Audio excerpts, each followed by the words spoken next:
trata de la deconstrucción de una gira musical. Para ello tenemos a Almudena Palacios, gestora y auxiliar de producción en Madrid. Se graduó en Comunicación Audiovisual e Industria Cultural en la Universidad Carlos III de Madrid. Desempeña labores de producción y gestión y tareas derivadas de la comunicación, agenda y coordinación de prensa. En su trayectoria profesional ha estado coordinando el movimiento Queremos Entrar, que se formó para cambiar el artículo 25 de la LEPAR, que restringe el acceso a los menores a los locales y salas de música en vivo. Fue participante y mentora de Key Change, que brinda a las mujeres y a las minorías de género las habilidades y oportunidades que necesitan para avanzar en sus carreras profesionales. Actualmente se encuentra en la producción y gestión cultural de 8 Sílabas SL, empresa dirigida a la promoción, presentación y asesoramiento de artistas, músicos, instrumentistas, cantantes. Con el álbum Tinta y Tiempo ha conseguido 9 nominaciones en los Latin Grammy 2022 y 3 galardones en los Latin Grammy con Salvavidas de Hielo. A continuación, Jairo Zabala. Conocido artísticamente como De Pedro, es un músico y cantante español. Aprendió a tocar la guitarra de manera autodidacta y en 1995 fundó La Vaca Azul junto a Javier Vacas, con el que ha grabado 5 discos.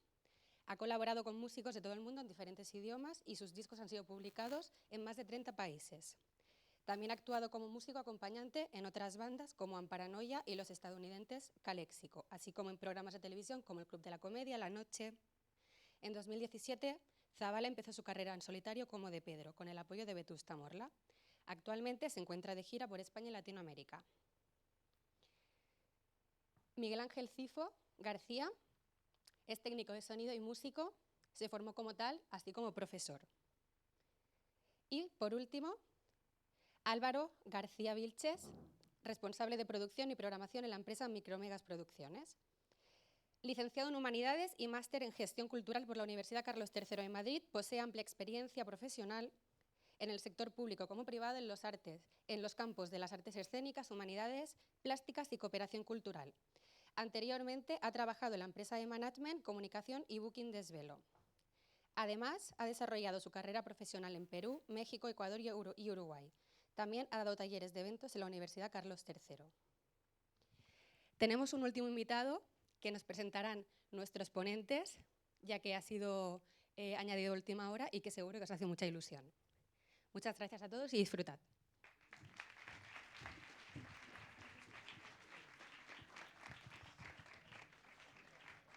Bueno, pues buenos días. Nada, un poco nuestra idea es hablar de la deconstrucción de una gira desde distintos puntos de vista. En primer lugar, bueno, iba a venir Alberto Chico Flamen, lo hemos sustituido por Cifo porque es más gracioso y más guapo, así que nada, esperemos que os guste. Y luego Guillermo Galván, guitarrista, cantante, o sea, digo, acompañante, compositor y demás de Vetusta Morla, que yo no sé si quieres contar algo más o con la intro va. Vale, la historia un poco que os vamos a contar, cómo lo tenemos estructurado es, vamos a dedicar 5 minutos cada uno un poco a contaros desde el punto en el que estáis vosotros cómo ha ido evolucionando nuestra carrera hasta de repente llegar al punto de hoy, que es el punto profesional el que ya os ha contado vuestra compañera. Y luego vamos a hablar, otros 5 minutos cada uno, de un poco la diacronía de cómo planteas desde un disco, desde una gira, desde un día de directo, la producción de, bueno, pues eso, de un evento concreto. Me da igual que sea eso, digamos, el estudio, el productor, desde la parte del creador hasta la hoja de ruta. Y por eso un poco este es el planteamiento, ¿no? Que es la centralidad es el artista, porque sin artista no curramos ninguno de nosotros. Y de ahí un poco la idea es oficina, contratación, comunicación. Almudena desarrollará un poco más esa parte. La parte de programación es la parte del promotor, que es la única que no tenemos aquí, digamos. Vamos, la única, hay varias, pero es una de las más importantes que no tenemos. Producción y técnica, que hablaremos sobre todo Cifo y yo. Y luego otros, os pongo porque es verdad que es un mercado extraordinariamente atomizado que va desde entidades de gestión, seguridad, limpieza, carga y descarga. O sea, hay muchísimos elementos implicados, pero claro, no podemos llegar a ese grado de profundidad, que además entendemos que lo habéis dado en las clases que lleváis dando durante tiempo, así que nada, por ahí va un poco nuestra aproximación. La primera a la que le voy a dar la palabra es Almudena, para que nos cuente un poco, pues bueno, su trayectoria. Muchas gracias. Gracias también por la presentación, que no me esperaba, la verdad, ha estado guapísima. Bueno, mi trabajo fundamentalmente es de oficina, física y metafóricamente. Nosotros, al final, lo que hacemos en todas esas tareas que ha dicho la compañera es gestionar un poco íntegramente en este caso, en el caso de mi oficina, la carrera de un solo artista, aunque ahora estamos empezando también a trabajar con más. Pero en ese escenario 360 en el que trabajamos muy de cerca la carrera de un solo artista, trabajamos la parte de discográfica y gestión de grabaciones y demás, que no es lo de lo que vamos a hablar hoy, y luego la parte de la gira. Lo más importante que necesito que sepáis de mi trabajo hoy respecto a una gira es que yo no voy de gira.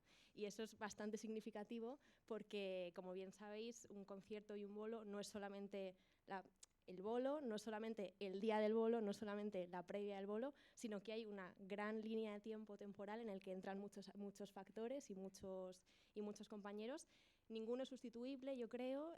Hay trabajos que yo no sabría desempeñar para nada y yo creo que hay trabajos que los compañeros tampoco sabrían. O sea que al final, como dice el compañero, es un trabajo súper atomizado y no significa que la gente que solamente está en el bolo sea la gente que está implícita, ¿no?, en el desarrollo de un concierto. Nosotros, cuando planteamos una gira, lo primero que tenemos que hacer es pensar qué gira queremos hacer, que se resulta una obviedad, pero no es tan fácil cuando te pones a plantear realmente a qué lugares quieres ir, qué plazas quieres tocar, qué aforos, cuál es tu proyecto, cuál es el formato que quieres contar, y en base a eso, en base a un desarrollo creativo que hacen pues, los músicos, los artistas en este caso, y también teniendo en cuenta la trayectoria de dónde vienes, si estás sacando un disco nuevo, si no, si vas a hacer una gira de entre discos o si es un proyecto nuevo que quieres sacar a mercado, tienes que pensar qué tipo de formato vas a hacer y dónde lo puedes trabajar. Respecto a recintos y también respecto a ciudades. Y un poco en ese mundo de las ideas vas idealmente desarrollando una estrategia en la que intentas, en nuestro caso, siempre crecer, ¿no? Y siempre avanzar y siempre saber con una retrospectiva dónde hemos estado ahora y dónde queremos llegar. Y sobre todo, que para mí es una cosa que me gusta bastante, es pensar como qué paso dar que me acerque a donde quiero llegar, porque hay muchas veces que esto es una línea muy larga y no puedes evidentemente llegar a los sitios más grandes sin haber pasado por los pequeños, que a veces resulta difícil de comprender porque hay gente que tiene mucha ambición y gente que tiene mucha ansiedad por conseguir las cosas, pero tienes que hacer un trabajo muy de hormiga. Entonces, bueno, una vez que has pensado un poco la gira y la estrategia de la gira, yo no hago contratación, lo hace un compañero mío, pero bueno, básicamente es vender los conciertos y ubicarlos depende si a los promotores o si vas a empresa, además, que ahora sí no entramos un poquito más en qué significa cada cosa de estas.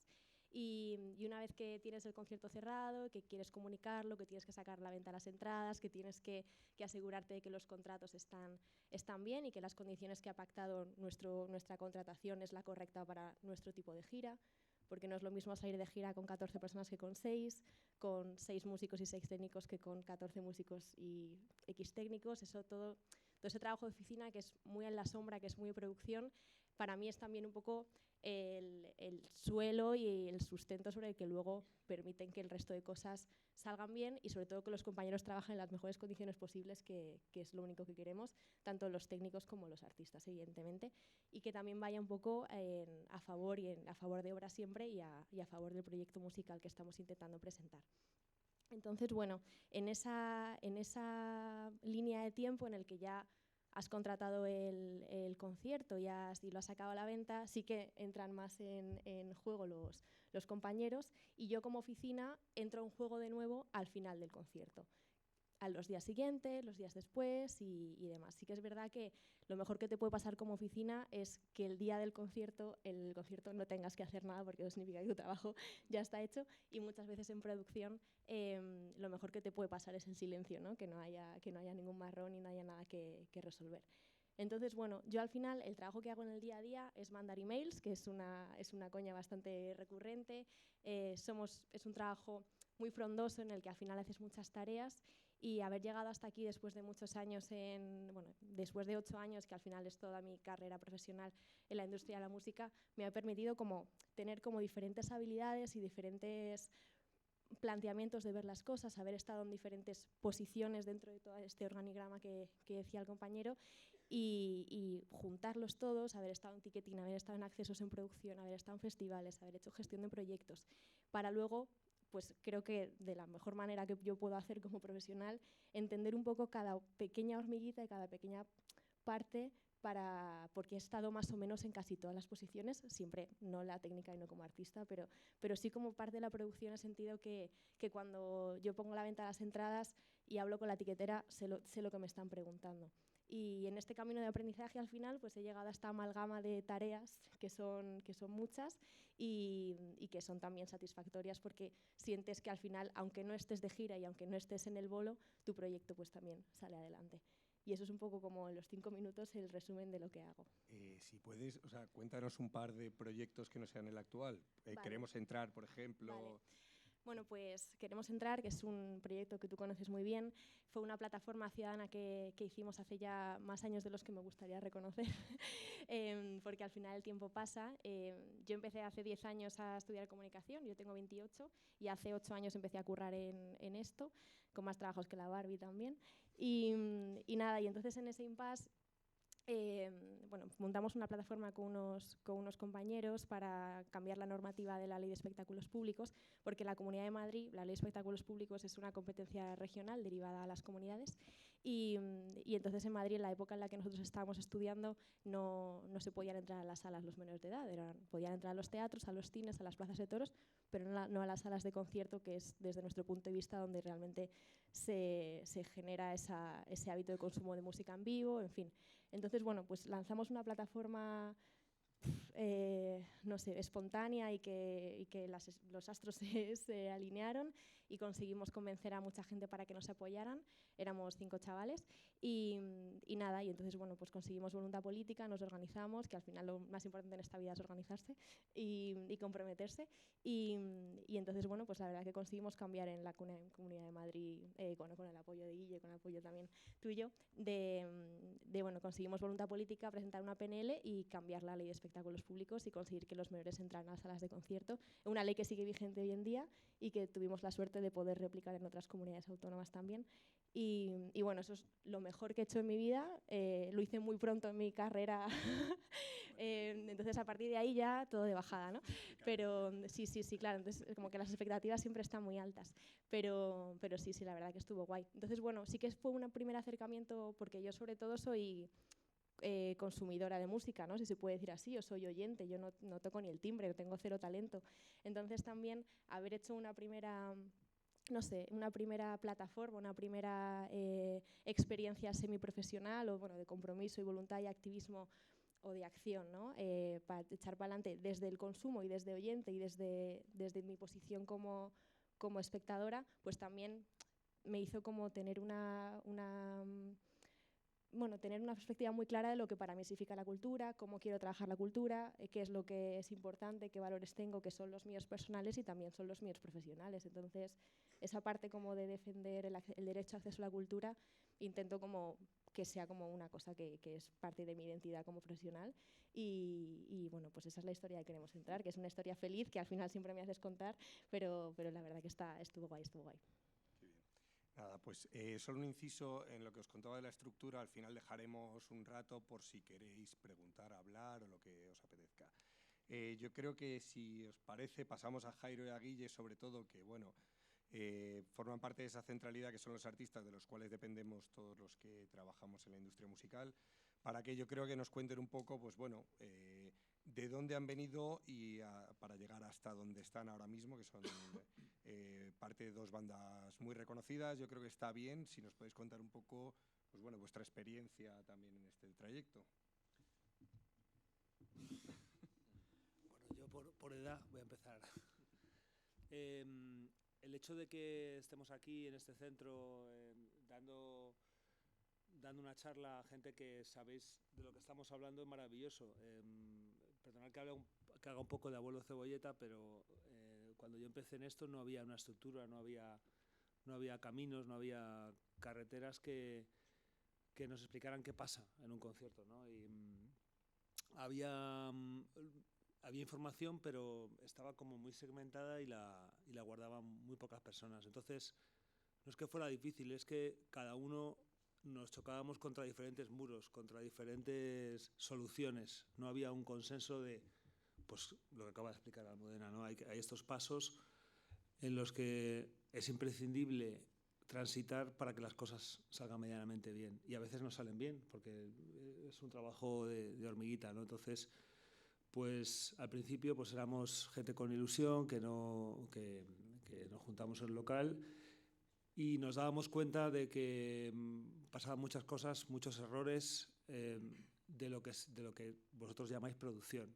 O sea, no había, de repente íbamos a una sala, no había sonido, o nadie se había enterado que tocábamos ahí porque no se había publicitado. Todos esos departamentos al principio eran carentes, pero nos fuimos dando cuenta que el concierto al final es lo de menos, lo que hablábamos antes con Guille, ¿no? Si nadie se entera de que has tocado, si no hay un cable para enchufar tu guitarra porque se ha roto, si no hay alguien que se preocupe, pues tu trabajo es casi imposible. Entonces, sí, está claro que generas la propuesta artística y esa demanda emocional, porque al final no vendemos lavadoras, esto es un trabajo que se sustenta en la comunicación de la emoción, y eso no se os puede olvidar nunca, que hay que tener siempre ese punto, creo yo, de querencia, porque la cultura, que es lo que alimenta todo, pues sea el centro, ¿no? Pero sin el sustento de toda esa gente que poco a poco se fue incorporando y nos fue ayudando, no hubiéramos llegado a ningún lado. Entonces, pues nada, los inicios ibas a sitios a tocar, a presentar tus canciones, casi con un coche, o en transporte público, lo que recuerdo, ¿no? Que era de cualquier manera. Y poco a poco pues se fue incorporando gente que fue ayudando a articular, a presentar esa, iba a decir producto, pero es muy feo, esa emoción, ¿no? en un escenario de una manera más digna, y para que ese mensaje se transmitiera más claramente. Son, como ha dicho, el año 95, ¿no? Dios mío, mi vida. Son muchos meses, muchas semanas, muchos días. A veces tropezándote, pero a veces de repente, este pasito es más firme, ¿no? Y te vas apoyando, y de repente pues vas aprendiendo también a valorar todos esos elementos que hacen que tu trabajo se pueda realizar. De hecho, bueno, quería hacer un inciso aquí. En la pandemia se puso un poco en el candelero todo lo que hay sustentando nuestro trabajo como artistas, y que es al final el más importante, porque es el que hace que se pueda realizar, ¿no? Y bueno, pues no sé qué, me estoy un poco perdiendo, pero no sé qué más puedo. Diva, ayúdame, Álvaro, ¿qué digo? Pregúntame tú alguna cosa. ¿Cómo llegaste al Club de la Comedia? El Club de la Comedia, Dios mío, mi vida. No se acuerdan, lo bueno es que nadie aquí sabe lo que es. Está en YouTube. Sí. Bueno, como profesional de la música haces muchas cosas, ¿no? Cifo, dicen que ¿cómo te han presentado? Que eres técnico de sonido, pero también es músico. Esta profesión, este gremio, es muy interesante que haya diferentes capas y que te vayas tropezando con problemas para aprender, ¿no? Por ejemplo, lo que ha comentado, ¿no? Como profesional de la música, pues puedes acompañar a un artista, puedes estar dentro de una gira que no te enteras de nada, que solo hay un tipo que es un tour manager que te dice: tú te llamas Jairo, tienes que dormir aquí, a las 5 vete a tocar. Te dan una hoja de ruta, que es un papel, un par de días antes, que no te sueles leer, y ahí te explica todo lo que tienes que hacer, y luego vas preguntando cómo es tu día, ¿no? O puedes estar de repente en el papel de artista, que sí que tienes una visión un poco más general, porque has pasado por todos esos pasos. O puedes tener un trabajo en tu ciudad, de ir a trabajar a un teatro, a un musical, por ejemplo, en el que hay una estructura enorme de una orquesta enorme, con un director de escena, un un director musical, un director de producción, en el que vas casi como una oficina, ¿no? Vas un día y hay un montón de, pues imaginaros la cantidad de trabajadores que hay. Y programas de televisión también, que como yo soy de aquí de Madrid, pues tuve la suerte de que no tenía que viajar, pero también a lo mejor te tienes que desplazar, ¿no? Y eso es parte de tu trabajo. Yo sí te voy a hacer una más, que ahora sí es... O sea, creo que eres muy camaleónico, muy adaptativo. ¿Cómo crees? O sea, me refiero que te adaptas lo mismo, hostia, vas a un festi grande que a una sala pequeña, vas a, yo qué sé, a un cole, que vas a tal. ¿Cómo lo ves? O sea, ¿has reflexionado acerca de ello? ¿Cómo lo ves en tu carrera? Bueno, como al final lo que hacemos es tocar, tú tienes que hacer tu trabajo de la misma manera en cualquier escenario, en cualquier situación. Igual que cualquiera de los que estamos aquí. No vas a decir, bueno, como este es un sitio más pequeño, voy a trabajar peor. No, o sea, el escenario es sagrado y tu trabajo y tu compromiso, tú has dicho que sí. Entonces, yo me lo planteo de la misma manera. Da igual que haya 5 personas o en un festival con un montón de miles de personas, ¿no? Hay que hacer tu trabajo de la misma manera. Si no quieres hacerlo a priori, di que no. Pero si dices que sí, hay que hacerlo como si te fueras a morir al día siguiente, porque puede pasar. Hay que hacerlo bien, siempre. Genial. Pues yo creo que, Guille, ¿te apetece o te pregunto? Vale. Bueno, buenos días. Yo en realidad iba a estar donde estáis vosotros, venía de oyente, pero al final me han liado para subir aquí. Da la casualidad o la suerte de que de alguna forma o de otra, pues todas las personas que estamos aquí o somos o hemos sido equipo o hemos trabajado juntos en algún momento, con lo cual pues era bastante fácil, ¿no? Compartir la mesa y bueno, quería agradecérselo también a ellos y a todos vosotros y vosotras que estáis en el otro lado. En ese mapa que ha pintado Álvaro, parece que el centro, cuando pone artista, pues siempre la palabra artista siempre está o denota ciertas cosas que muchas veces tienen que ver más en el imaginario popular con la inspiración, con el talento. En Latinoamérica, por ejemplo, al artista lo llaman talento, no lo llaman artista. Y a mí me gustaría no desmitificar, pero sí, desde mi experiencia, decir que cuando te llaman artista o cuando formas parte de ese colectivo, más que el talento, lo que tienes que desarrollar es una capacidad casi permanente de tomar decisiones, ¿no? Si yo tuviera que definir en qué consiste mi trabajo, yo diría tomar decisiones todo el rato. Desde a nivel creativo, decidir si pones este acorde o este otro, si descartas esta letra o descartas la otra, qué repertorio utilizas para un disco, de ese repertorio que utilizas para el disco, cuál llevas al directo, cuál va a ser la portada de tu disco, de qué manera lo vas a comunicar. Una vez tienes clara la portada o el arte de tu disco, cómo lo vas a transmitir públicamente y cómo lo vais a llevar a un escenario, de qué forma vas a tocar, como decía Almudena, en qué sitios. Todo eso que parece que viene dado o que funciona solo, en realidad para mí es la parte más complicada y la que hace que un artista lo sea o no lo sea, ¿no? El artista o la artista que es capaz de tomar decisiones acertadas una tras otra, es como los velocistas, ¿no? La diferencia entre el que tiene el récord del mundo de los 100 metros y el segundo a lo mejor son 2 milésimas de segundo, pero es que esas decisiones, esas pequeñas cosas son las que en un momento determinado yo creo que hacen la diferencia o hacen que una carrera tenga sentido a medio plazo y otras a lo mejor no, ¿no?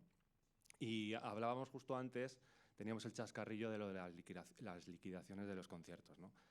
Mucha gente llega a hacer su primer concierto, va a una sala, termina de tocar, ha llenado porque han ido todos sus amigos, terminan y cuando va a cobrar le dan algo irrisorio, ¿no? Y monta en cólera. Pero si he llenado el local, ¿cómo puede ser que me quede solo esto, tal y cual?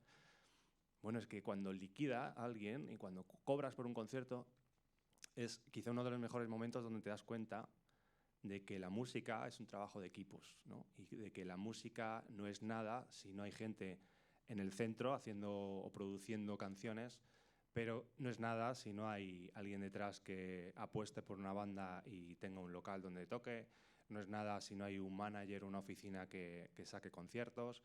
sin el conductor que lleva las bandas de un sitio a otro, sin la persona de la oficina que contrata un hotel para que una persona pueda dormir, sin la persona que comunica y hace que haya entrevistas en un lugar para que la gente se entere, sin todos los técnicos que se suben al escenario cuando tienes la posibilidad de que haya técnicos, ¿no? Porque eso es algo que a medida que va pasando tu carrera, pues tienes también que tomar ciertas decisiones en torno a cuál es el equipo del que te quieres rodear, determinado también por las exigencias de los sitios, del aforo, de un montón de cosas, ¿no?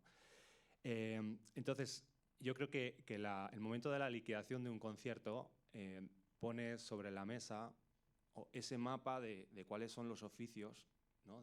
de la industria discográfica. Y como decía bien antes Jairo, yo creo que sois una generación con una suerte tremenda en ese sentido, porque por primera vez, o desde que la música tiene un carácter industrial en España, empieza a haber cierta conciencia de formalizar todo este trabajo, empieza a haber cierta intención didáctica para que quien se quiera o quienes os queráis dedicar al mundo de la música, tanto en el lado de la producción como de la técnica o como de la parte artística, sepáis cuáles son las estructuras, sepáis cuáles son los trabajos, sepáis cuáles son los derechos y las obligaciones también de cada uno de ellos, porque nosotros los tuvimos que aprender un poco a trompicones, a veces con la sensación de que te estaban robando, a veces con la sensación de que había gente que estaba trabajando por debajo de sus condiciones mínimas, a veces con la sensación de no pertenecer, ¿no? Es uno de los grandes problemas, yo creo que hay en el gremio, es la sensación de no pertenencia a ningún lugar, a ningún colectivo. Sí, no me salía la palabra.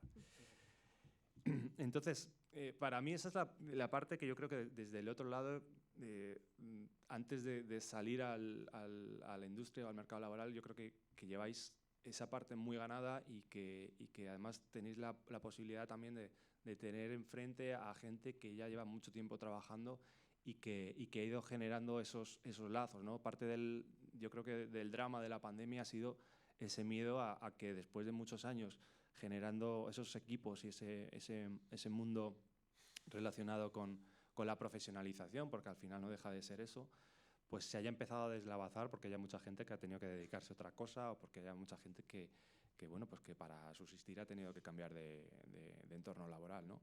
Creo que estamos en un momento donde, bueno, pues estamos intentando salir todos de ahí y poco a poco lo estamos consiguiendo, ¿no? Pero ese sería como mi resumen, básicamente, desde el lugar de lo artístico, ¿no? Es como, no confundáis, nosotros los artistas, si se nos llama así, somos un equipo con todo el resto. Y la propuesta que le llega al público tiene que ver con todas esas decisiones que hemos tenido que ir tomando entre unos y otros. Y tiene que ver con el compromiso de que cuando haces una canción en una habitacioncita en tu casa, la tienes que llevar al público, a la gente que la va a recibir, o a tus fans, o a la gente que no te conoce, de las mejores formas posibles, por lo menos de las formas más coherentes con tu manera de entender el amor que le has puesto a lo que has hecho, ¿no? Y para mí esa es, como en este contexto, como la responsabilidad más grande del artista y el lugar donde se tiene que colocar, ¿no? Casi como un coordinador, como un entrenador de distintos equipos y de distintos talentos, porque yo creo que los talentos los tienen en distinta forma todos los equipos con los que se trabajan, y todos hacen posible que esto salga adelante. Te voy a intentar bajar a tierra 2 anécdotas, a ver si me lo permites. Una es si tienes alguna anécdota a nivel, o sea, calidad de decisión, ¿no? ¿Sabes? A lo largo de la carrera de Vetusta, o sea, un hito donde digas, hostia, es que esta decisión fue fundamental, e igual en el tema equipo, o sea, de repente un punto donde dijeras, hostia, es que aquí el equipo de repente, yo qué sé, me da igual, una caja mágica, un no sé qué, ¿sabes? De repente una anécdota que, yo qué sé, donde hayas visto eso, ¿sabes? En 2 puntos concretos. Bueno, un montón.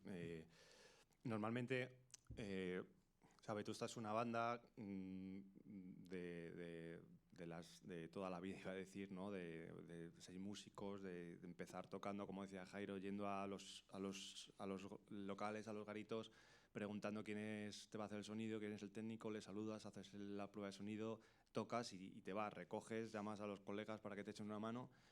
De ahí a hacer un estadio metropolitano, por ejemplo, que ha sido como el hito más grande que hicimos el año pasado, pues en ese salto la gran diferencia es que poco a poco se van a ir incorporando personas que hacen que ese salto, como decía Almudena también, sea progresivo, escalón a escalón, y que no te metas un guantazo, ¿no? Porque nadie te ha enseñado a hacer los sitios más grandes, ¿no? Cuando empezabas en la Sala Sol, en el Café La Palma, y luego pasabas a la Sala Arena, cuando existía la Sala Arena, y luego hacías la Riviera, pues necesitas a gente que esté ahí antes que tú, necesitas a gente que te ayude a llevar los instrumentos, necesitas a gente que organice todo eso.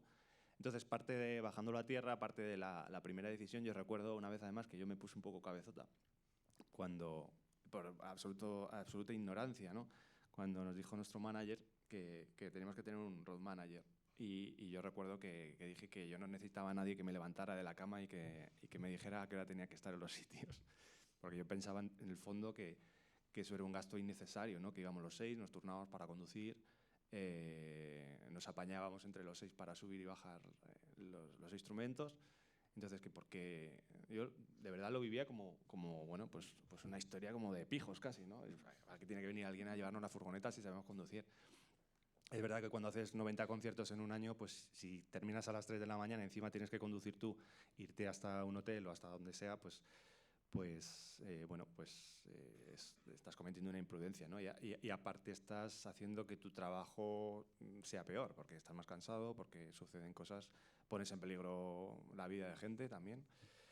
Entonces, parte de ese aprendizaje ha sido no vivir el equipo que forma parte de tu trabajo como una necesidad impuesta, sino como parte de lo que ofreces, y vivirlo también con la alegría. A mí nosotros somos una discográfica propia, tuvimos un origen, lo seguimos siendo, nuestra discográfica somos nosotros mismos, Pequeño Salto Mortal es un sello que decidimos hacer para sacar nuestro trabajo y así sigue siendo a día de hoy. Y es verdad que también te sientes muy honrado de decir, joder, gracias a mi trabajo se crean una serie de puestos de trabajo también y de infraestructura que permite que vayamos desarrollando entre todos lo que es la música en España, ¿no? Esa yo creo que ha sido como el cambio más grande, ¿no? El saber cuáles son, porque nadie me lo enseñó, nadie nos lo enseñó, saber cuáles son los distintos puntos donde te tienes que apoyar y que son muy necesarios para un posible crecimiento, ¿no? Y la otra pregunta no sé cuál era. No, la respuesta ha sido un poco mixta, o sea que guay, ¿no? Era el tema del equipo, ¿sabes? O sea que eso, la calidad de las decisiones y el equipo, ¿sabes? O sea que por ahí yo creo que, no sé si quieres añadir algo más, pero por ahí va. No, yo creo que... Vale, genial. Pues yo creo que ahora ya pasamos a Miguel Ángel Cifo, que nos cuente un poco. Bueno, pues yo soy... Lo voy a coger. Bueno, hola a todos, yo soy técnico de backline, que, esta cosa siempre que me preguntan que a qué me dedico, como que me cuesta un poco explicarla. De hecho, mis padres todavía a veces me preguntan que qué hago en el escenario, ¿sabes? La cosa es que yo me dedico a cuidar de los instrumentos del artista, de su relación con ellos, a asistirles durante el concierto, sobre todo en ese momento, que ellos tengan, cuando llegan a tocar, tengan pues su instrumento como ellos quieren tenerlo, asistirles pues si tienen cambios de guitarra, si hay algún problema, que falla algún ampli, que falla algún cable, pues resolver todo eso con la mayor rapidez posible y igual aportarle a ellos seguridad también de que pueden dedicarse a interpretar y despreocuparse un poco de la parte técnica de lo que es el instrumento y de que algo pueda surgir ahí. Eso es así a grandes rasgos un poco lo que hacemos. Luego, pues depende de la gira, también tenemos mucha relación con ellos, porque también solemos estar en los ensayos, compartimos un poco qué es mejor, cómo podemos implementar, solucionar, etcétera. Y bueno, pues todo esto me voy a sumar un poco a la parte de abuelo cebolleta que decía Jairo y un poco ver cómo empecé yo a dedicarme a todo esto.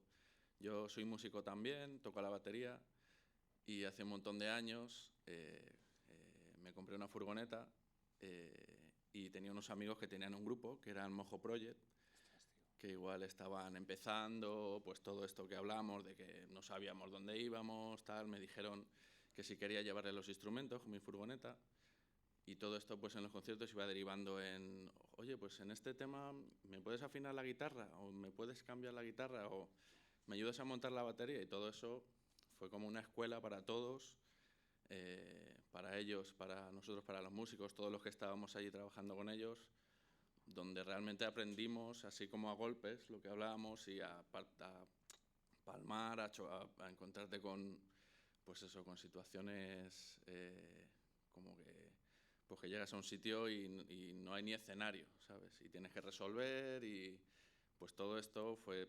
profesionalizándose poco a poco.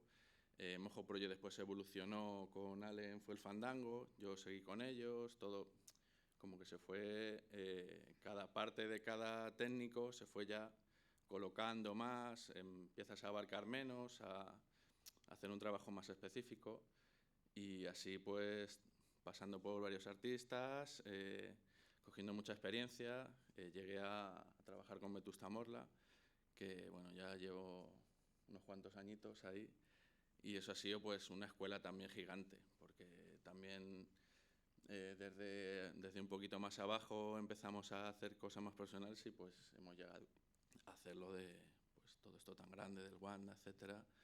Y pues para mí como profesional es una experiencia brutal. Lo que decía Guille también, nosotros hemos aprendido a base de carretera y de encontrarnos con las situaciones directamente y vosotros tenéis la suerte de poder estudiarlo y poder estar como más prevenidos hacia eso. Aunque yo pienso que es como una especie de aprender a conducir, ¿no? Todo esto, que tienes la parte de la autoescuela, que aprendes la teoría, te aprendes lo que son las cosas, pero a conducir se aprende conduciendo, o sea, y te aprendes enfrentándote a las situaciones en la realidad. Así que, bueno, tenéis una base muy guay, además nos han enseñado las instalaciones que tenéis y demás, y creo que podéis ser muy preparados, pero lo importante es, para mí, que te guste lo que haces, tener mucha ambición por aprender, estar muy despierto y intentar aprender lo más posible de todo, porque en mi caso, pues, mi parte de músico me vale también mucho para mi trabajo de bassliner, de técnico de bassline. Tanto por entender la necesidad que puede tener un músico al yo tocar, poder asistirle un poco con lo que yo creo que yo necesitaría, como por la parte técnica también de conocer el instrumento, y toco el bajo también, toco la guitarra un poco y bueno, pues luego teniendo inquietud y aprendiendo pues todo lo más técnicamente, a nivel técnico de todos los instrumentos que puedes manejar, pues te aporta a ti seguridad también para enfrentarte a las situaciones que pueden surgir en un concierto y estar también un poco más tranquilo. También es cierto que pues, no es igual si actuamos en una sala de sol que estar actuando en el Wanda. Pues también sientes más responsabilidad y todo eso, la experiencia y también el conocimiento técnico te hace estar más seguro en todas las situaciones. Así que... Venga, ahí te pregunto. Yo creo que eso, el tema de ser inquieto es un mínimo común denominador en nuestra profesión, o sea, eso por un lado, que es fundamental. Lo que sí que a mí, o sea, hay dos cosas. Por un lado, hostia, al final cuando estás montando y tal, te enfrentas a situaciones a veces de mucho trabajo, de tensión y demás. Una pregunta que a mí me parece importante es las formas, ¿no? O sea, es decir, cómo afrontas ese tipo de situaciones, por un lado. Y luego, por otro lado, es eso, ¿no? O sea, para mí es, sobre todo en muchas de estas que es un trabajo de autodidacta, ¿no? O sea, es decir, a mí me parece que también es una segunda pregunta o pregunta-afirmación que es, hostia, no pasa nada por cagarla, no pasa nada por preguntar, No, claro. O sea, es decir, eso es fundamental. No sé Sí, cómo sí. afrontas eso, el tema de las formas y el tema de, bueno, un poco de cómo Las se formas, aprende. ¿te refieres a las situaciones de cada...? O sea, situaciones de Pues, bolo, de tensión, de todo, de cuando llegas. Pues claro, o sea, hay muchas situaciones diferentes. Por ejemplo, ahora con Vetusta nos vamos a Argentina la semana que viene y cuando viajamos fuera de España, sobre todo a Latinoamérica, parte del backline se alquila allí por temas de logística, ¿sabes? No hace falta llevar una batería y transportarla en un avión con lo costoso que es y tal, si la puedes alquilar allí, por ejemplo. Y nos llevamos pues los platos, la caja, etcétera. Pues de cada cosa se alquilan los amplis. Pues ahí es un poquito más complicado porque no sabes exactamente cómo está ese ampli que alquilas allí, no sabes la batería exactamente cómo es, no es tu espacio de seguridad, que es siempre tu batería, lo que es normalmente los conciertos de Vetusta de aquí, que es siempre lo mismo, lo tienes controlado. Y a ese nivel, pues, tienes un poquito más de complicación por resolver toda esa parte de juntar lo que nosotros llevamos de España con lo que alquilamos allí, por ejemplo. Ese sería un escenario un poquito diferente. Luego, pues, a nivel de los conciertos de la gira de España, pues tanto de Vetusta como de cualquier artista, normalmente pues tienes una relación con los instrumentos más allá de lo que es el día del concierto. Tú pues tienes un mantenimiento, sabes cómo está el instrumento, lo llevas preparado, más preparado para intentar que no falle nada en el concierto y que pues todo salga adelante y el artista pueda estar lo más tranquilo posible respecto a eso. Sí, bueno, pues conocer un poco con lo que trabajas, que ha sido a lo largo del tiempo, porque es verdad que no hay una escuela de backliners, o sea, que así como Claro. hay, digamos, Eso otras es. profesiones de las que estamos viendo que sí que están profesionalizadas, justo el backliner es todo Nada, el backline, la mayoría de los que nos dedicamos al backline, pues también tocamos algún instrumento, entonces, pues eso, esa relación es creo que importante y te aporta mucho. Después, pues a nivel de seguridad de uno mismo, pues eso es la experiencia. No hay una escuela que te digan, tú puedes estudiar todas las guitarras del mundo, saber cómo funcionan todos los amplis, pero en un concierto un ampli se apaga y ya no solo tienes que saber a nivel técnico cómo resolverlo, sino aportar también al artista como una tranquilidad y una decisión para que eso se resuelva lo antes posible. Y pues hay una relación también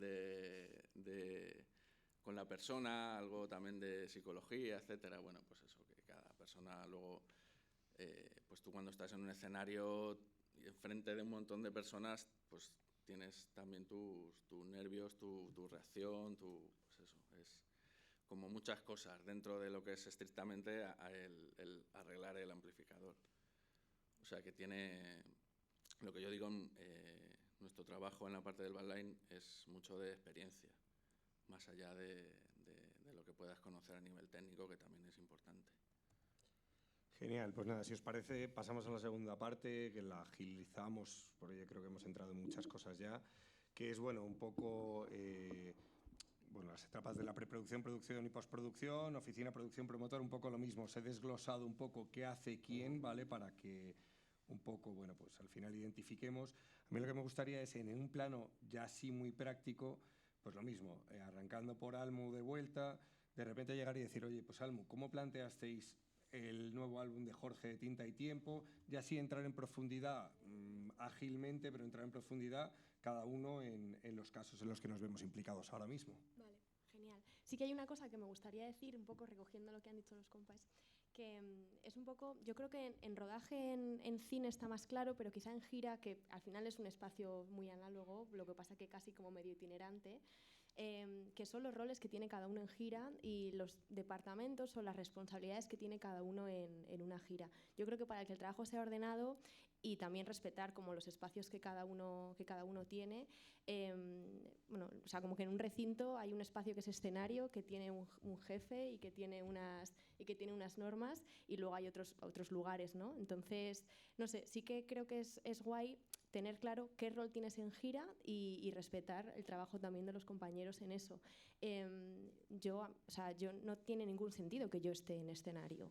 O sea, porque yo tengo un trabajo, ¿no? que es tal, o que, en fin, y con eso pues un montón de ejemplos. Entonces también yo creo que para estar todos tranquilos, evidentemente en una relación de confianza y de ayuda y de que somos un equipo, sí que es importante como saber de qué parte eres tú responsable, hasta dónde llega tu trabajo y no, pero no para no cagarla, pero tampoco para entorpecer al trabajo de los demás.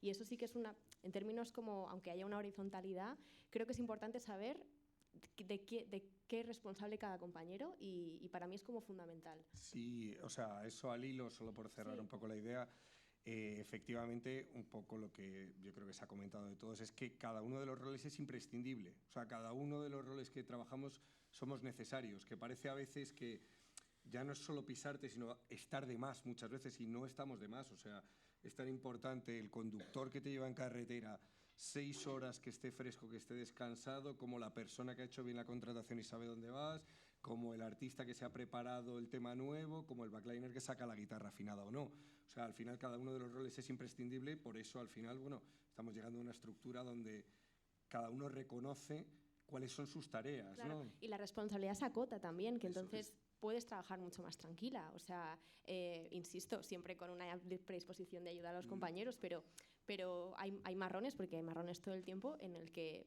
pues a veces incluso los mismos compañeros técnicos entre ellos no se pueden ayudar más que en un acompañamiento, y yo creo que eso es importante también, porque si no el trabajo siempre es infinito, el trabajo nunca se acaba, y hay que, bueno, pues también estar tranquila para como confiar en los compañeros y en sus departamentos, ¿no? En sus partes más en lo técnico.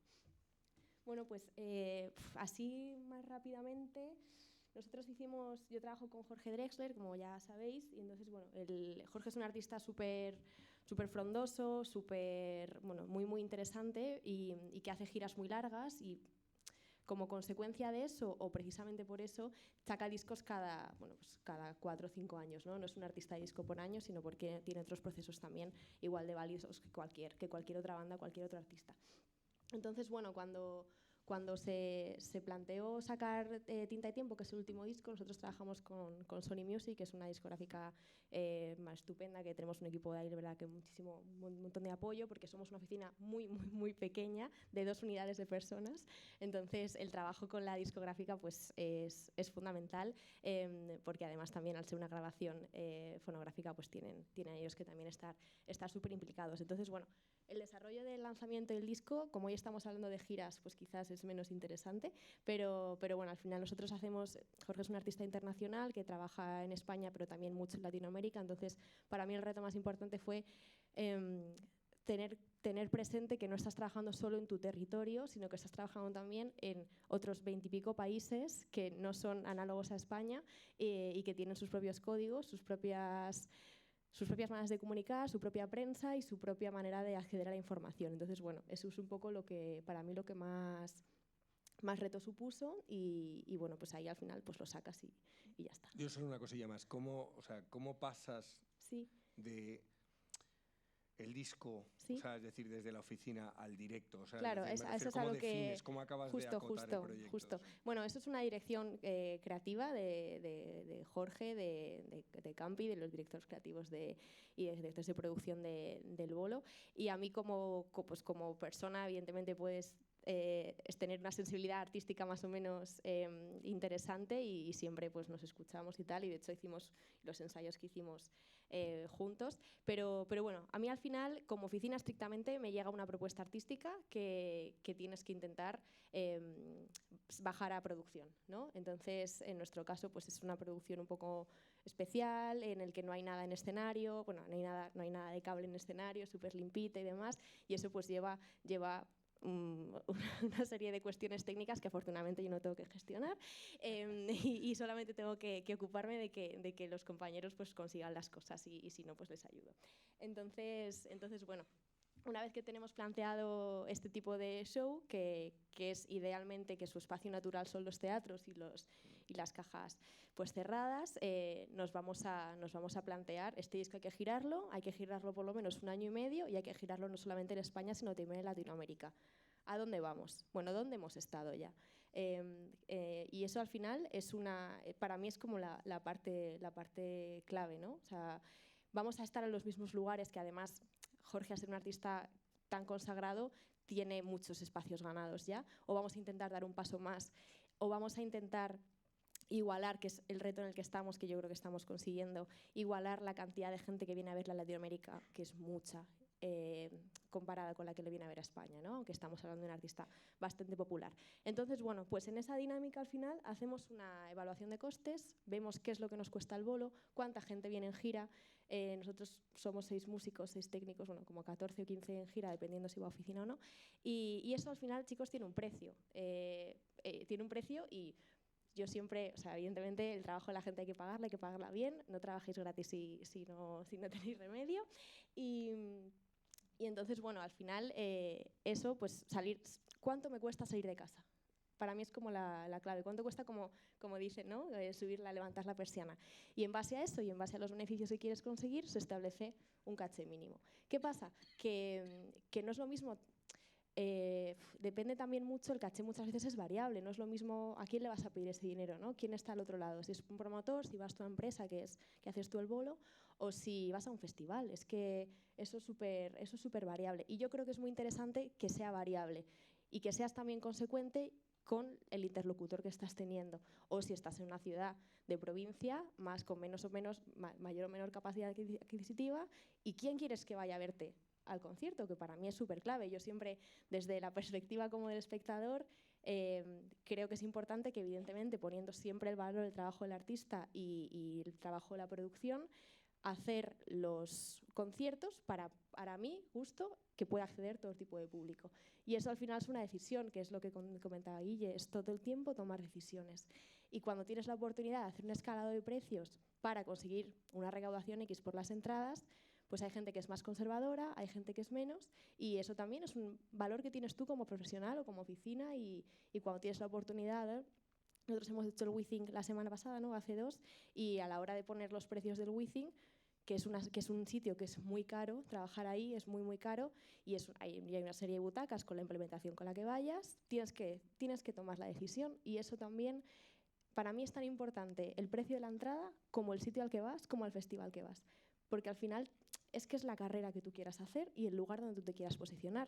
En una industria también que es muy concreta, que no es lo mismo estar todo el tiempo girando en teatros que salir de ahí e irte a un festival o romper como la idea, en este caso, de que Drexler puede o no puede hacer arenas, como sí que estamos haciendo en Latinoamérica.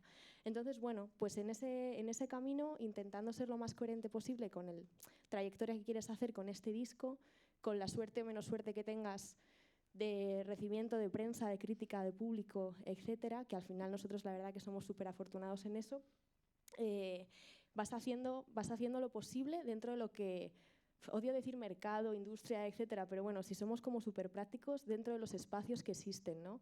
Dentro de los festivales que existen, las propuestas que hay y cómo puedes o no hacer tu bolo, que es lo principal en estos espacios y en estos lugares. Sí, o sea, un poco sumando, porque yo también estuve en la génesis y desarrollo de ese proyecto.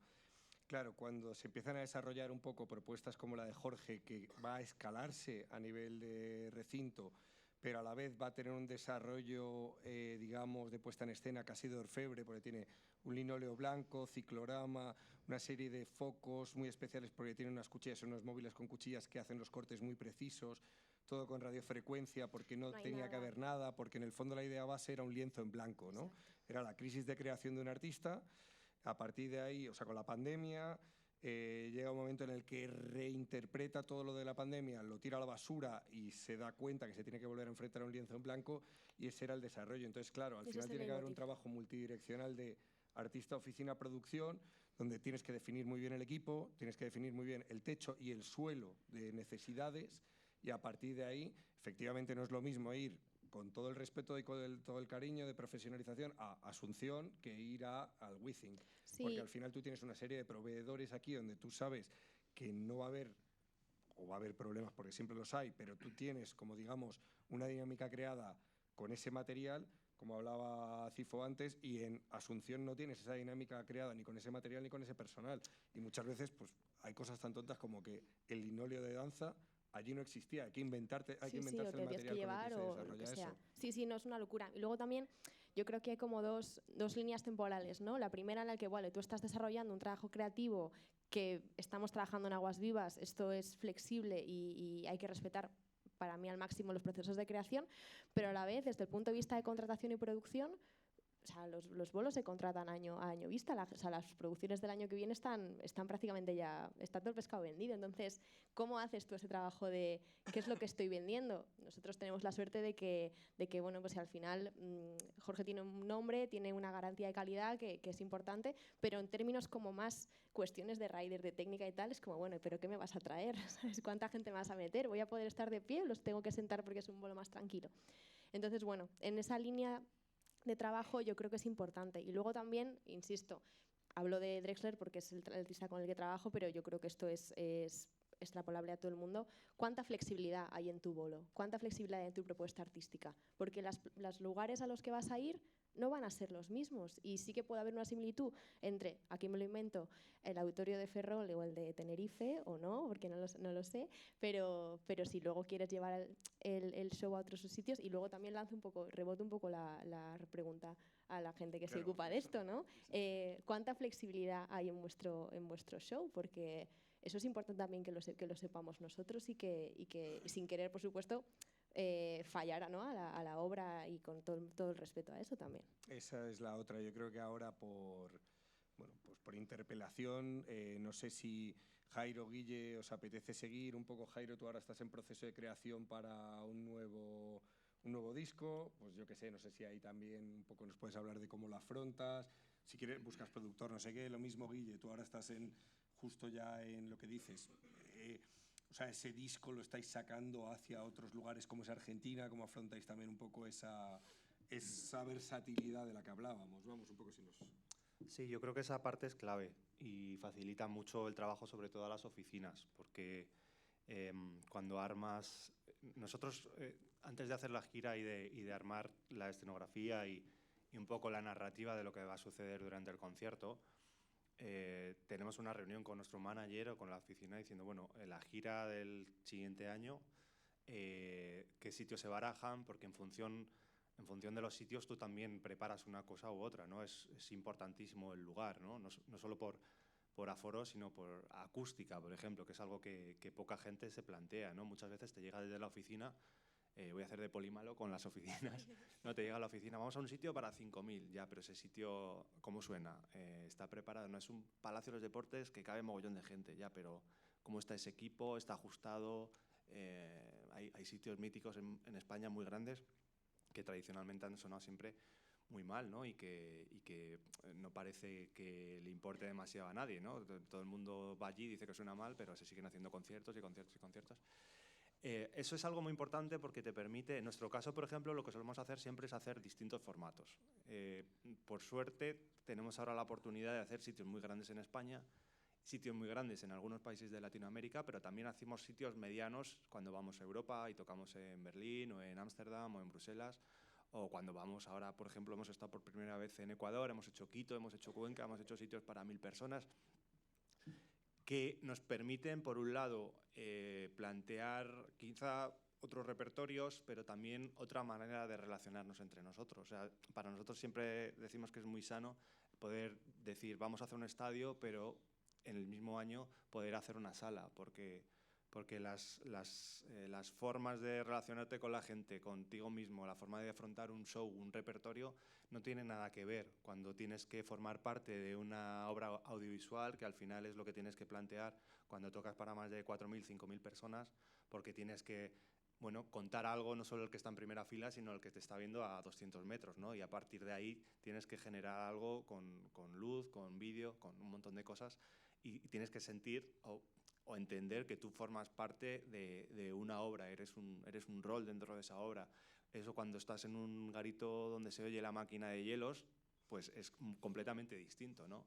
Si yo voy a un festival y pregunto, ¿no?, como artista, ¿dónde está el siguiente escenario? ¿Se toca a la vez? Mientras yo toco va a haber música en otro sitio, porque si es una de las cosas que más odiamos y que aquí, lo digo públicamente, me parece la mayor criminalidad que hay, que es programar a gente a la vez en un festival donde se está oyendo el grupo de enfrente en los silencios de tus canciones, ¿no? Es que cuando no tienes más remedio que hacer eso, al final, ¿qué haces? Quitar las canciones lentas, evidentemente, o quitar la canción que haces guitarra y voz, que queda muy bonito en un teatro, pero que en un sitio grande no puedes hacer porque estás escuchando el bombo a negras del grupo de al lado, de la carpa dance de al lado, ¿no? Entonces, esa parte yo creo que es cuanto... antes hablaba de las decisiones, hay otra cosa muy importante que es el tiempo. Cuanto más capacidad tengas de decisión con tiempo previo, mejor saldrán las cosas, más dinero te ahorrarás, y porque al final hacer las cosas a última hora es hacerlas mal y al triple de dinero, porque todo cuesta más, porque no hay gente, porque tienes que apañar algo a última hora. Entonces, si toda esa decisión, tanto si os dedicáis a la producción como si sois artistas, la podéis tener, al principio es relativamente sencillo, porque si estás empezando al final tocas en un garito, ¿no? Pero bueno, te acostumbras a hacer música para ese garito, ¿no? Al final el tipo de música que haces, lo que compones y el sitio donde se tocan está íntimamente relacionado, ¿no? Cuando te pasas mucho tiempo tocando en garitos, pues acabas teniendo ese vicio, entre comillas, o esa virtud que te tienes que ir quitando cuando vas haciendo teatros o cuando vas haciendo sitios largos, ¿no? Y resumiendo, ese tipo de decisiones o de opciones, yo creo que hay que tomarlas con tiempo y tomarlas en consonancia también con el resto de equipo. Por ejemplo, a los backliners es algo que... Nosotros tampoco somos una banda que cambie mucho el repertorio, porque una vez trabajas con metrónomos, con códigos empty que van coordinados con la luz, con el vídeo, tal, al final cambiar repertorios es un lío tremendo. Y lo que hacemos es, bueno, pues tener como canciones que se van jugando, entrando, saliendo, pero el repertorio en sí mismo o la narrativa o los bloques son parecidos. Pero sí que tiene que haber un trabajo muy potente, sobre todo con backliners y sobre todo con técnico de sonido y técnico de luces, ¿no? Que son los que al final más tienen que hacer ese trabajo. Y los técnicos de luces, ya ni te cuento cuando van a un sitio, porque Jorge creo que ahora mismo tiene la misma propuesta en todos los sitios. Nosotros, por ejemplo, cuando vamos a Latinoamérica, pues que somos más chiquititos, pues no llevamos la escenografía que llevamos aquí, entonces nos adaptamos a lo que hay allá, y eso es un trabajo grande para el técnico de luces que tiene que readaptar y plantear un show prácticamente en cada uno de los sitios donde va, porque las condiciones, el equipo, el personal, las horas de trabajo previas o no, el carga y descarga de cada sitio varía tantísimo de país en país, que hace que su trabajo sea, aun incluso con el mismo repertorio, sea casi un mundo distinto en cada show. Bueno, al final lo estáis viendo, ¿no? Que hay que ser camaleónico, te tienes que adaptar. Lo que estáis diciendo de las giras fuera de España pasa todo el rato. Tengo compañeros pues, de War and Drugs, cuando vienen a Europa, tocan en Ámsterdam, hacen una arena para 15.000 y no, es que la oficina ha hecho una decisión tremenda que vamos a hacer 30 conciertos y al día siguiente tocamos en Luxemburgo y es una sala de 1.000. Entonces el equipo técnico los quiere asesinar a todo el mundo, porque imagínate, ¿dónde metemos los camiones? No caben en la ciudad, ¿no? Hay que adaptarse, hay que rezar para que tome decisiones, empezando por el artista, tenga un gramo de inteligencia y no te haga sufrir muchísimo.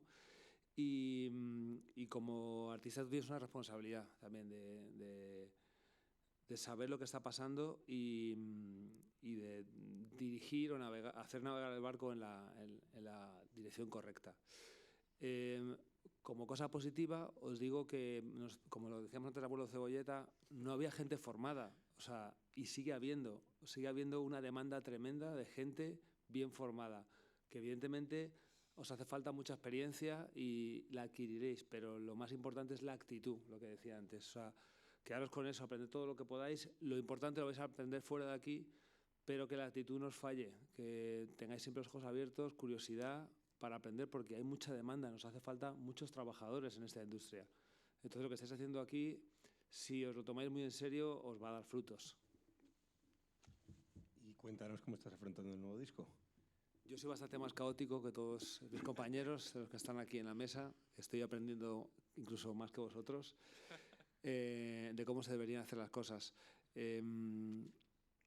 Hay muchas formas de trabajar. Quizá la mía no sea la mejor, pero bueno, pues yo, como dice Guille, empiezo en la habitación a hacer canciones y luego, como ya trabajo con más gente que piensa mucho mejor que yo, me aprietan decir, pero ¿cuál es la historia de esta propuesta artística? Por eso vienen las preguntas, ¿no? ¿Cómo lo van a plasmar? Yo quiero sacar el disco del año que viene y ya me están apretando de cómo va a ser la propuesta escénica para repercutir en qué trabajo se va a hacer, en si va a haber escenografía, si va a haber con cuántos vehículos vamos a ir, en fin. Por eso me lo está preguntando. O sea que falta un año y ya me están apretando con eso. Fijaros cómo es la cosa. ¿Esta producción para apretar? Sí, y también yo creo que hay cosas que puedes decidir más en último momento, ¿no? Nunca trabajamos con último momento, a no ser que sea, pero sí que hay cuestiones cuyo momento de decisión en la línea del tiempo pues está más cerca del bolo y hay otros que no. Y yo creo que sí que es importante, insisto, respetando siempre el proceso creativo, pero conocer también, o que los artistas sean conscientes de los tiempos que tiene. Yo estoy sobre todo pensando ahora en contratación, porque armar una gira es muy difícil. Además, después de la pandemia, todo el mundo ha sacado disco, todo el mundo ha salido de gira por motivos obvios. Y luego, además... Sí, mucha competencia de espacios. Ya ni siquiera, por supuesto, no hay público para tanta gente, que eso es otra conversación, pero incluso de materiales, o sea, o de furgos, no había furgos, no había amplis, no había personal. Pero es que luego también los espacios están reservados. Entonces, sí, como cuando todos deseamos es que salga un disco, ¿no? Y arrancar una gira prácticamente inmediatamente después, o bueno, los tiempos que cada persona marque. Por suerte, por desgracia, esa gira tiene que estar planteada casi en la misma línea temporal que el lanzamiento del disco, aunque luego se comunique mucho después, ¿no? Pero sí que a veces, pues, con otros compañeros, otras experiencias, de pensar, jolín, vale, es que no, te sale una gira como medio de salpicaduras, ¿no? Que no tienen ni pies ni cabeza, pero claro, es que los tiempos son así de apretados, sobre todo cuando estamos en un entorno y en una industria pues que quizás no tenemos ni los mejores espacios, ni todos los que quisiéramos, ni sabes que tampoco hay tantos lugares cuando está todo el mundo en gira. Y si no, pues te toca tocar un martes en tal y luego es difícil vender los tickets. Yo también antes he hablado de lo del tiempo, pero me pongo en el otro lado y es verdad, como decía Jairo, que es que a veces te llegan unas peticiones con un adelanto que como artista es imposible. El repertorio, te llama a la radio de no sé quién, que vamos a echar el concierto en directo. Eso da para capítulo entero, ¿no? Vas a un festival o vas a un sitio y dices, no sé quién va a emitirlo en directo. ¿Y cómo que va a emitirlo en directo? ¿Por qué va a emitirlo en directo si es mi concierto? Yeah. No, porque hay un compromiso. ¿Pero compromiso con quién? Dices, vale, venga, pues quiero escuchar o tener acceso a la mezcla para controlar lo que sale emitido. No, eso lo piden los guiris, pero vosotros no. ¿Cómo que vosotros no? ¿Qué os creéis que soy guiris? No, esa imagen de que el músico, el artista español no puede pedir ciertas cosas porque eso son como extravagancia de los de fuera. Cuando que puedas tener control sobre la mezcla que se hace de tu concierto me parece que es lo más normal del mundo y lo que debería pedir todo el mundo. No como extravagancia, sino por cuidado y por profesionalidad con tu trabajo y con el de la emisora que lo va a hacer también y con tu público.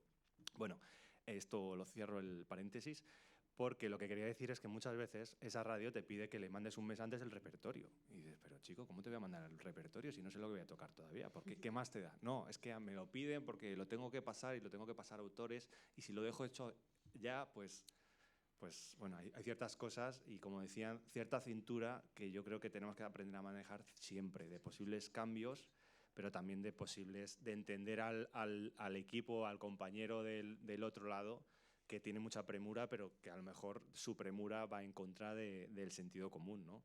Pasa muchas veces también, nosotros teníamos íbamos a hacer un concierto en el Royal Albert Hall en Londres, que fue el primer concierto que se suspendió de la pandemia. Tocábamos el lunes, fue un lunes además, el sábado me parece que habían decretado el confinamiento, pues ese lunes lo teníamos, lo habíamos suspendido unos días antes porque no tenía ningún sentido. Habíamos cancelado un festival en México también porque nos parecía imprudente viajar. Bueno, ese concierto se cerró 3 años y pico antes, porque ese lugar, el Royal Albert Hall, tenía una demanda y un pre-booking que te hacía tenerlo cerrado anticipadamente. Claro, tú 3 años antes de un concierto, ¿qué sabes que vas a hacer? Es que no sabes ni si vas a estar vivo, ¿no?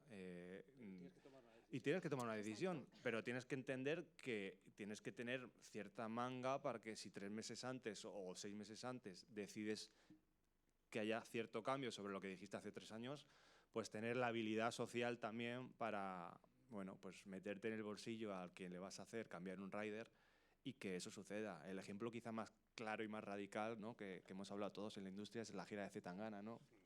Una gira que estaba cerrada antes de que ellos decidieran qué tipo de propuesta había, que se decidió con muy poco margen antes de cerrarla y que hizo que a nivel de producción esa propuesta no se pudiera... Bueno, eso lo puede contar mejor, yo creo que Álvaro o Almu, porque en el mundo de la producción pues se ha hablado mucho porque ha sido una gira muy exitosa y a nivel escénico, bueno, pues creo que es un gran acierto, espectacular, ¿no? Que todo el mundo ha visto o ha hablado de ella, pero que a nivel de producción, pues a veces artísticamente tienes que tomar decisiones también y hacer de Polymalo que ponen en tela de juicio o que ponen al límite a la producción, pero que piensas que merecen la pena y que si se llevan a cabo con las mejores formas y con sobre todo comprensión por parte de toda la gente que trabaja, pues a veces hay que forzarlo para conseguir, cuando tienes claro una cosa y que hay que hacerlo, ¿no?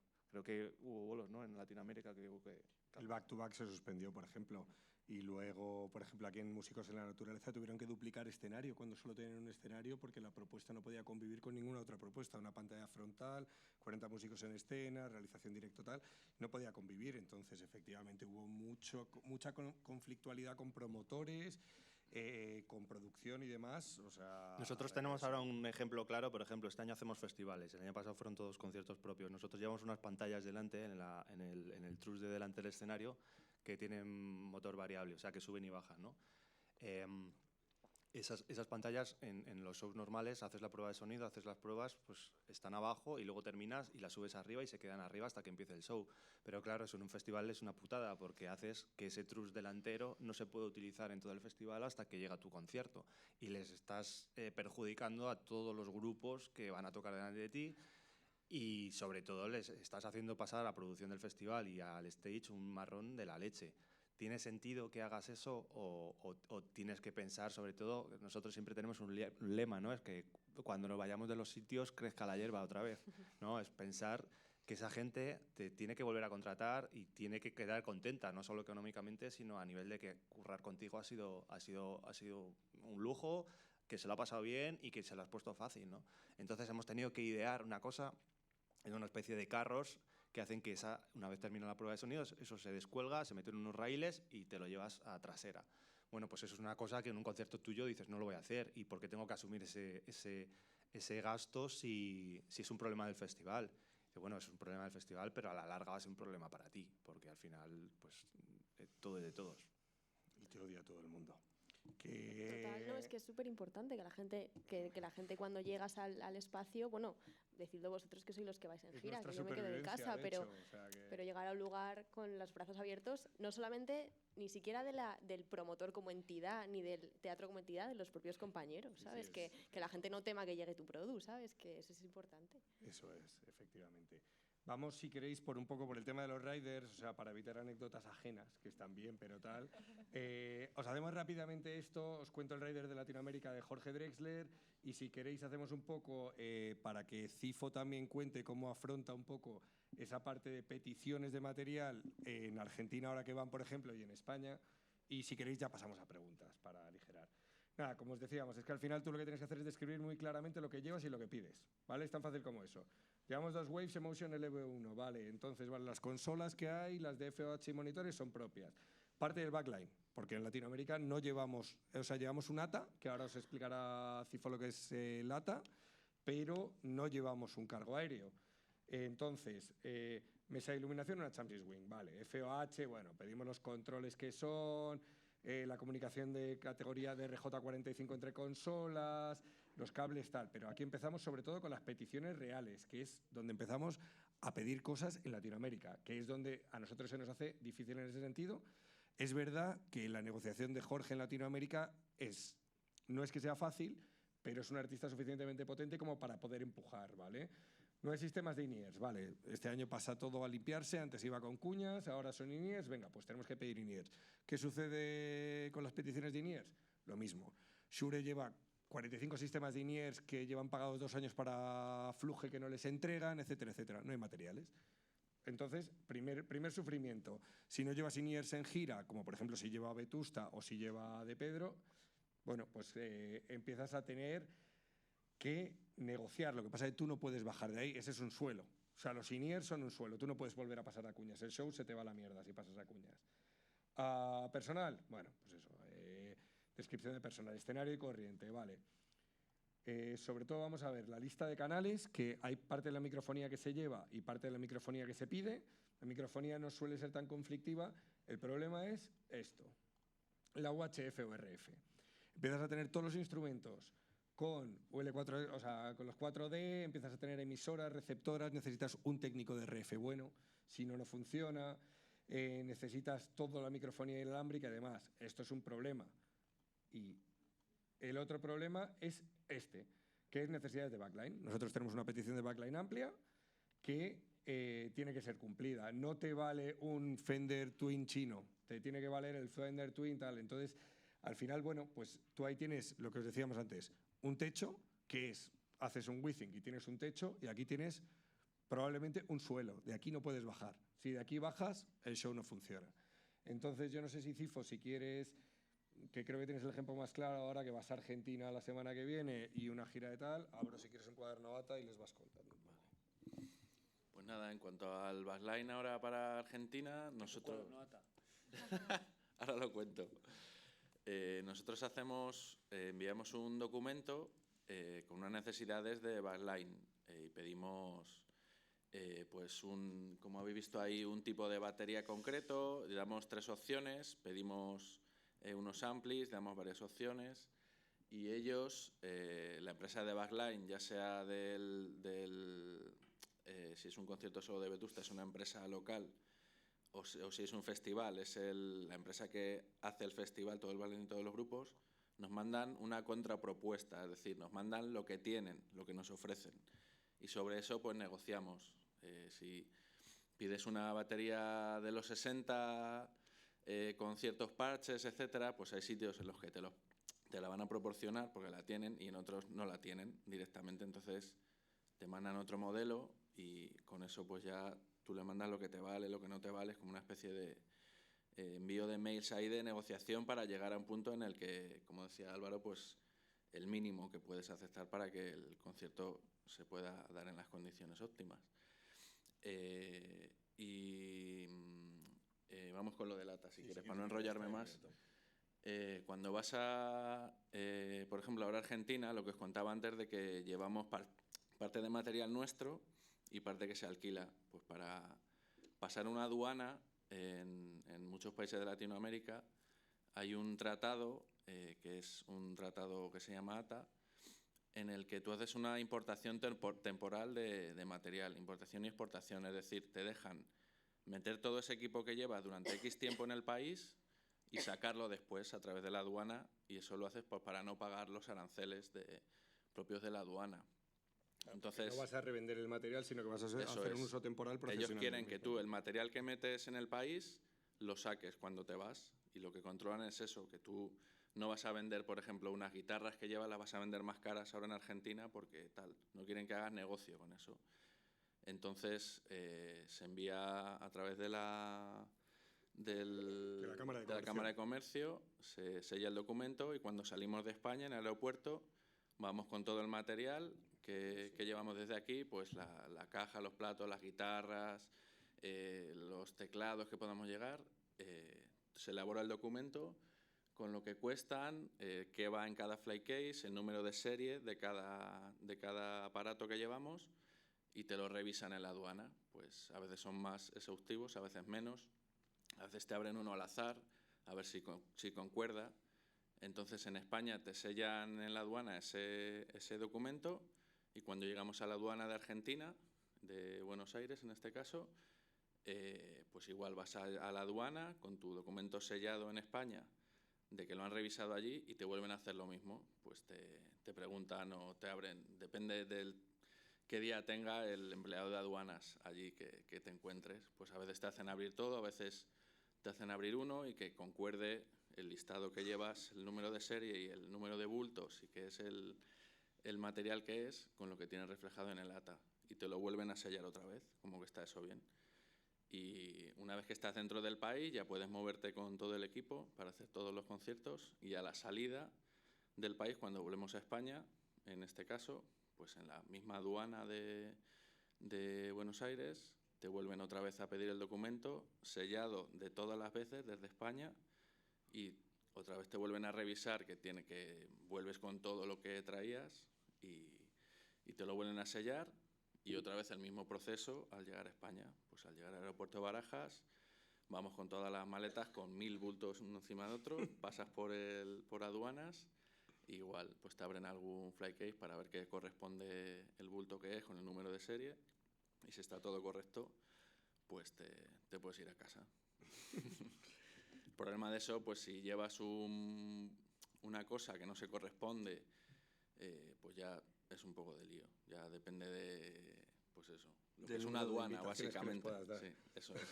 Cuántos puedas invitar al concierto, tal, todo eso. Pero vamos, se lleva todo bastante claro y bastante estricto, porque últimamente es bastante importante ese proceso. Y pues eso, no perder tiempo ni que te puedan retener un material en la aduana, que sería pues eso. Es que igual puedes perder el concierto, que es lo que hablábamos antes del back-to-back de Zetangana. Sí. No tenían previsto lo que es el internamiento de un país a otro, y claro, ¿qué sucede? Que el material, si te lo retiene la policía fronteriza, le da igual que te llames Bob Dylan, sí, ¿sabes? Sí. O sea, no va a salir. Entonces es eso. Pues yo qué sé, no sé si tenéis alguna pregunta. Creo que, bueno, yo qué sé, hemos intentado ser lo más completos posibles, pero no sé si de repente tenéis alguna pregunta o ya os queréis ir a tomar un café.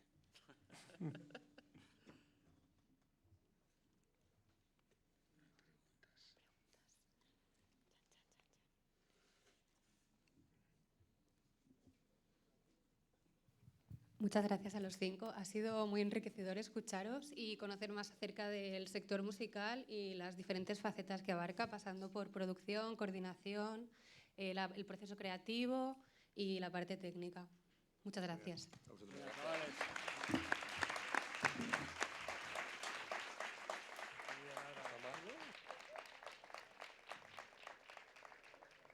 Si nadie del público tiene ninguna duda o pregunta que quiera hacerle a los ponentes, ese es el... ¿Sí? ¿Le acercamos un micro?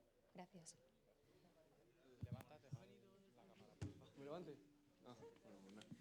Bueno, encantado, soy Carlos. Quería preguntaros si en el tema de la producción, cuando hacéis un concierto y planificáis el tema de las entradas, el tema del aforo, todo eso, si alguna vez os ha fallado, os ha dado negativo y cómo lo habéis solventado, o si ha sido siempre positivo y demás, y no habéis tenido ningún problema. O sea, lo que ha habido mucho marrón que te puede contar Almus, sobre todo, ha sido con reubicaciones de conciertos, por ejemplo. Sí. O sea, eso ha sido el principal marrón que había ahora, más que el dimensionamiento de asientos, porque, bueno, si vas a un teatro lo tienes claro. A veces los problemas de, por ejemplo, haces en el Auditorio Mar de Vigo el descubierto, te llueve, tienes que bajar al auditorio y es verdad que hay diferencias de aforo. Ahí es donde tienes que ver, o sea, cómo haces, si haces devolución de entradas, si confías en que siempre hay un 4% que falla, si de repente tienes que hacer una segunda fecha por la mañana al día siguiente para tal. O sea, ahí es verdad que no suele ser muy habitual, porque es verdad que tiene una planimetría ya en CAD todas las tiqueteras, está todo como muy predeterminado, muy trabajado, pero es verdad que durante la pandemia con la reubicación de bolos ahí fue donde hubo muchísimo marrón, vamos, con devoluciones y demás. Sí, nosotros tuvimos un gran marrón. Bueno, normalmente intentas que salga positivo, y si, porque nosotros intentamos, yo creo que todo el mundo, pero que nuestros conciertos se agoten, y si no haces por ello, ¿no? También hay mecanismos de promoción y de marketing y de pegada y tal, que es como, bueno, hay que hacer un seguimiento, y yo soy muy pesada. Yo soy muy pesada en dos cosas. Primero, que si tienes un bolo, la gente sepa dónde puede ir a ver, porque ya hay artistas que digo, tío, es que no sé dónde tienes la web, dónde tienes el Songkick, dónde tienes la información. Necesito que me des un enlace fiable para comprar tus tickets, ¿no? Que no sea agobiago, por favor. Y entonces, bueno, como que si quieres empujar un poquito, pues usas como típicas herramientas de promo, que es prensa local, campañas en Facebook, Instagram, vídeos del artista, etcétera, ¿no? Para que te salga siempre positivo. Y luego también, pues para tocar en un sitio que esté lleno, ¿sabes? Que la gente esté convencida de que quiere ir a verte tocar, que si no, pues es un poco bajón.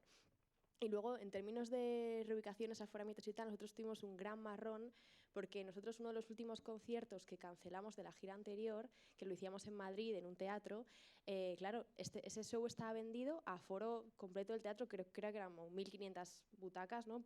Lo digo de memoria, que se hacía el 14 de marzo de 2020, y que ese show se vendió antes de que existiera el COVID, ¿no? Y estaba agotadísimo. Entonces, cuando llegó la hora de volver a hacer ese concierto, un año y medio después, en septiembre de 2021, todavía estaban las restricciones de la Comunidad de Madrid de aforos. Entonces, había que trabajar con un 70%. ¿Qué pasa? Que nosotros teníamos un show de 1.500 personas con culos en sillas, o sea, en asientos, que es un gran problema, o sea, porque no puedes meter a todo el mundo, ¿no? ¿Qué es lo que haces? Nosotros al final hicimos 2 días y con un trabajo muy exhaustivo de la etiquetera de reubicación. Entonces, bueno, hicimos un trabajo pues de comunicar a los compradores, dar opción a que si no te devolvíamos la entrada. Entonces tuvimos que hacer 2 conciertos, pero insisto, si hubiera sido gente de pie, pues al final pues haces una comunicación honesta y das opción a la gente para que elija un día, pero cuando tienes que sentar a la gente, ¿cómo lo haces, no? Y bueno, la verdad que ahí la etiquetera, bueno, pues trabajamos muy bien y lo conseguimos, y ese ha sido como el gran marrón Costa Rica, ¿no? Pandemia. Claro, Costa Rica. O sea, Nosotros Costa Rica, estábamos en Costa Rica el 8 de marzo. Salieron 3 fechas en lugar de una, pero Costa Rica. Sí, Costa Rica también. Costa Rica, he dicho último show, pero bueno, eso fue en Madrid, pero estábamos en Costa Rica 8 y 9 de marzo de 2020. Entonces, eso fue, claro, pues lo mismo que ha contado Guille, restricción, tienes que cerrar y luego... decidió dar un concierto en streaming, o sea, es decir, porque en el fondo no quería no dar el concierto, sino lo dio a puerta cerrada, pero claro, tienes que reubicar eso 3 años después. 3 años después. Y con suerte que te sale una tercera gira, por ahí tanta demanda, o sea, un tercer bolo, por ahí hay tanta demanda que sumas uno más. 3 años después, claro. Pero bueno, porque el proyecto sigue creciendo y la vida sigue existiendo, ¿no? Años después. pero sí, no. Cuestiones de reubicaciones, al final tienes que tener mucha mano y mucha cintura con la gente que te está contratando e intentar cumplir lo que te has comprometido a hacer por contrato y bueno, pues al final pues también por evitar plataformas de reventa y mierdas del estilo. Por favor. Y nada, yo creo que el mayor problema es cuando la gente se tiene que sentar. Ahora en WeThink también lo hemos visto y yo solamente quiero hacer bolos de gente de pie, ¿no? Nunca más. Problemas de que cuadren las cuentas desde lo artístico, todo lo del mundo, imagínate. La primera vez que fuimos a tocar a Barcelona, tocábamos un jueves en un sitio que se llamaba La Boat, que hacía jornada, o sea, concierto a las 8:30 y otro concierto a las 11. Entonces llegamos allí en furgoneta, hicimos la prueba de sonido rápido, tocamos, vinieron 14 personas. Tuvimos que desmontar corriendo porque luego había otro concierto y cuando teníamos todo metido en la furgoneta fuimos a cobrar y nos dijeron son 120 euros. Entonces pagamos 120 euros por tocar en Barcelona y nos volvimos a Madrid.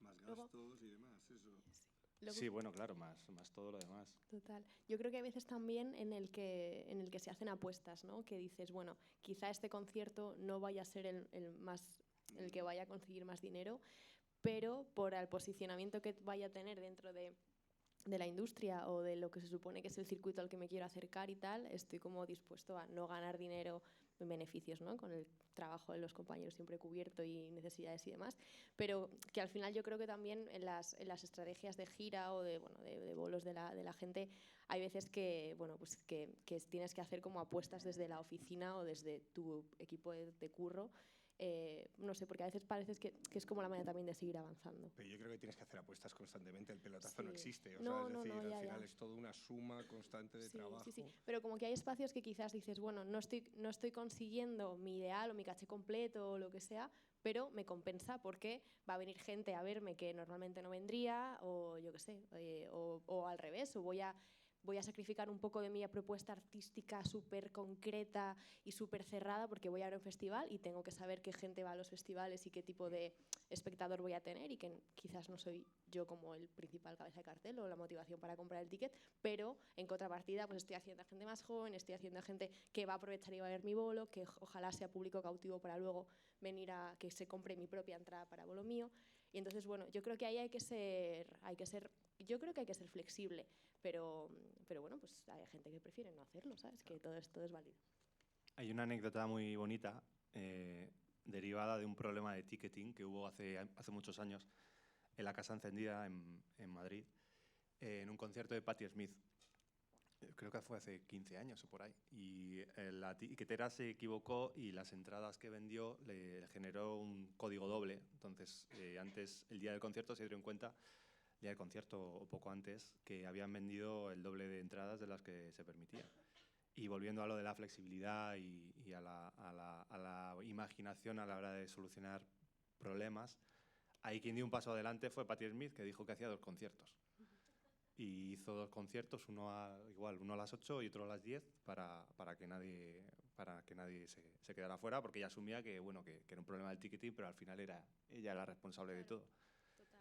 No sé si cobraron 2 veces todos los técnicos que trabajaron allí o no, pero bueno, es un ejemplo chulo también de ver que todo tiene solución. Sí. Si hay voluntad de las partes implicadas, o sea, que al final, no sé, yo creo que eso también es ir a favor de obra, ¿no? Y también yo creo que aunque haya muchos estadios, como hemos visto, y muchas personas implicadas en un bolo, al final quien pone el nombre es el artista. Entonces, no sé, yo creo que eso es un problema, es muy complejo luego Sí. también, porque si tú tienes un problema, ya no te estoy hablando ni siquiera de problemas de reputación o de ni comentarios en redes, o sea, no estoy yendo ni siquiera a la anécdota o al hater ni nada, pero sí que es cierto que al final es un ejercicio de confianza brutal y que al final es el bolo del artista. No, por contra hay los ejemplos contrarios, ¿no? La Polla Records con invasiones en Chile, o me han contado de la Polla Records en México DF, que pillaron una volquetera de una obra al lado, reventaron la puerta y todos los punkis colándose. ¿Qué haces? Sales corriendo, ¿sabes? O sea, es que no hay para todos los grados, así que bueno.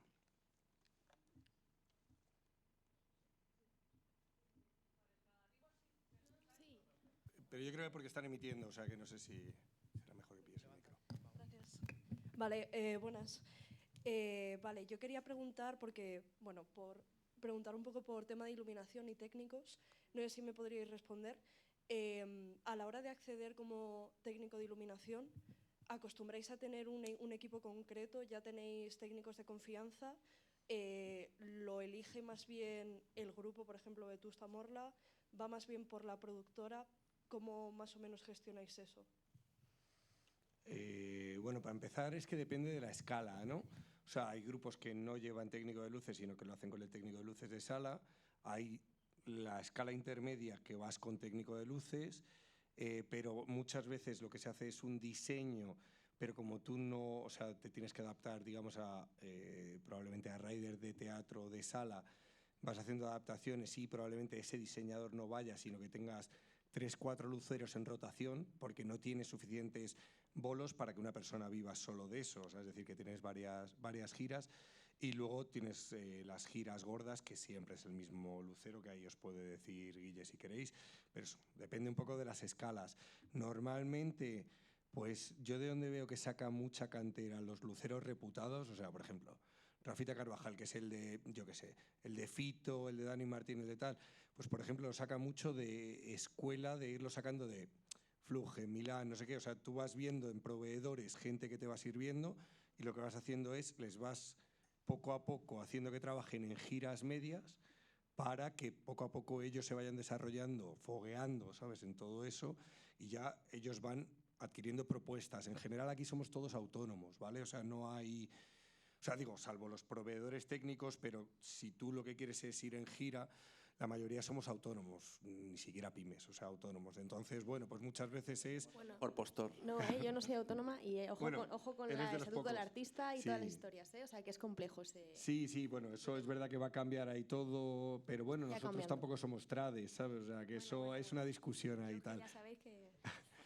Pero vamos, hasta el momento somos... Entonces, bueno, un poco lo que tienes que hacer es, hostia, trabajar, estar, proponer, o sea, y al final si te ven espabilado, necesidad de personal hay. O sea, lo que nadie quiere o lo que... Hostia, y no quiero quedar de... Pero lo que nadie quiere es... Porque vamos todos con... O sea, es mucho tiempo de trabajo donde tenemos que ser todos muy autónomos. Lo que no quieres es estar tirando. Un día puedes enseñar a alguien, 2 días puedes enseñar a alguien, 3 días puedes enseñar a alguien. Al cuarto esa persona tiene que ser... O sea, tiene que tener la toma de decisiones en su escala muy clara. Porque si no, es que no llegas al bolo, ¿sabes? O sea, que eso. Entonces, es verdad que tienes que tener mucha personalidad, vamos, en eso. Bueno, nosotros hemos trabajado con todo tipo de la pregunta que hacías, con todo tipo de supuestos. Cuando empezábamos no había... El mundo de las luces ha cambiado mucho en los últimos años. Ahora cualquiera que gira medianamente ya entiende que la propuesta lumínica forma parte de su show, ¿no? Y me acuerdo cuando empezamos a hacer giras largas en 2008 que no había tanta gente que lo hiciera, ¿no? Era una cuestión cultural, no se apostaba por eso. Por eso también había mucha diferencia entre los grupos que venían de fuera, que sí que lo tenían, y los de ahora. Yo creo que ahora mismo estamos en un punto donde cualquier banda medio alta le puede mirar cara a cara a cualquier banda guiri que venga en cualquier festival, ¿no? En ese sentido. Entonces, al principio, cuando íbamos a salas, pues evidentemente no había nadie. A veces no había ni técnico de luz en la sala, te dejaban puestas las... Y si iba algún colega, nosotros alguna vez hemos tenido algún colega que se ha puesto en la mesa y ha hecho alguna cosa. Cuando ya había técnico, pues a veces hablabas con él, le decías, mira, esta canción tal, le das un repertorio y hablabas de alguna cosa, incluso le decías colores, ¿no? Esta la veo en azul, esta en rojo, esta tal. La primera gira que hicimos con técnico de luces no fue planificada, o sea, el técnico de luces se incorporó en mitad de la gira y no llevábamos nada pedido en el rider para los conciertos. O sea, el técnico de luces lo que hacía era llegar al sitio, recibía el rider, el contrarrider y sobre lo que había él se sabía las canciones y hacía su propuesta. Ahí es cuando empezamos a grabar los shows y nos juntábamos con él después de los conciertos y íbamos, hablando y diciéndole cuestiones de, pues sobre todo de ritmo, de qué cosas nos gustaban, qué cosas no, pero nunca desde la planificación previa, sino desde la corrección. Y era algo que tampoco se podía implementar mucho ni mejorar mucho, porque a lo mejor llegabas a la sala Apolo, que tenía unas luces muy chulas, pero luego te ibas a la sala, yo qué sé, a una sala, no voy a decir nombres, pero que tenía unas condiciones muy, muy complicadas y lo que había sido mejorando las semanas anteriores, pues no lo podías implementar esas. La primera gira, que la que tuvimos, técnico de luces y con cierto diseño, fue en Mapas en 2011, creo, y ahí sí que decidimos llevar unas luces. En conciertos es muy práctico, sobre todo si haces festivales, trabajar desde el concepto del suelo, porque volar cosas arriba es muy complicado, pero si tú te ideas algo que puedas meter con los carros, meter, sacar, y que al final al público, antes de empezar incluso el show, según ve el escenario, sepa que es tu escenario porque ya identifica tus historias, pues creo que es algo que es más barato que el otro, y para bandas intermedias pues creo que tiene mucha más salida. Y ahí sí que empezamos a trabajar de cero con ese repertorio, con eso que decíamos antes de necesitas tener previsión previa, porque cuando antes tengas tu repertorio, que es como el origen de todo, pues antes puedes trabajar luces, escena. Y ahí no había vídeo todavía, yo creo. Había vídeo a lo mejor en algún festival que te dejaban utilizarlo y tal, las realizaciones internas. Luego la gira de La Deriva fue en 2014, ahí ya sí que fuimos con una pantalla que era muy pixelada, era la más barata que había y que podíamos llevar, pero bueno, gracias a eso también generamos como un tipo de imagen que no era muy definida, pero que también tenía como su gracia, estaba como pensado casi más como si fueran mapas. Y construimos, ese año ya construimos cosas que tenían que ver con lo escénico. Llevamos un kabuki y todo eso lo trabajábamos. Y la manera de trabajar era con un diseñador que previamente había hecho durante meses con el WYSIWYG o con cualquier otro programa un trabajo que durante meses trabajábamos con él, íbamos cerrando cosas y como siempre pues te pilla el toro y empieza la gira y llevas preparados 10 temas y el resto pues se van haciendo sobre la marcha. Ahí el técnico de luz siempre la decisión de con quién trabajábamos era de la banda. A veces preguntas porque tampoco es un sector a lo mejor que controles tanto y preguntas a compañeros, a compañeras o te informas de quién está trabajando. Al final, bueno, pues la gente que está diseñando para música, yo creo que nos conocemos prácticamente todos y con el tiempo pues has trabajado con muchos de ellos. Y ese año ya era diseñador de escenografía y técnico de luces. Y desde aquel momento pues siempre lo hemos hecho así, ¿no? Diseño, en esta última gira hemos tenido diseño de escenografía, gente que hacía diseño físico de los no solo en el ordenador, sino de construcción de telones, de historias. Eso implica también tramoyistas, gente que entre y salga en escena, que ponga y saque cosas. Implica también desde el punto de vista de las voladuras, técnicos de rigging, que ahora no sé cómo está la cosa, pero hace 5 años había uno en España, ¿no? Si queréis un sector con espacio y haceros técnico de rigging porque os van a sortear.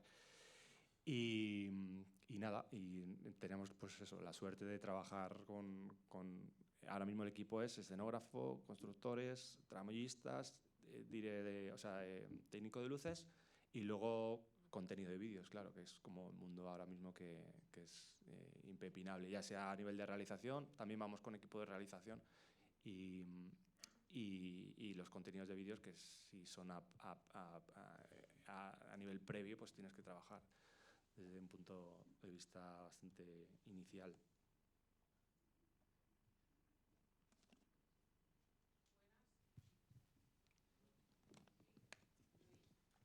Bueno. Al aire sí, pero...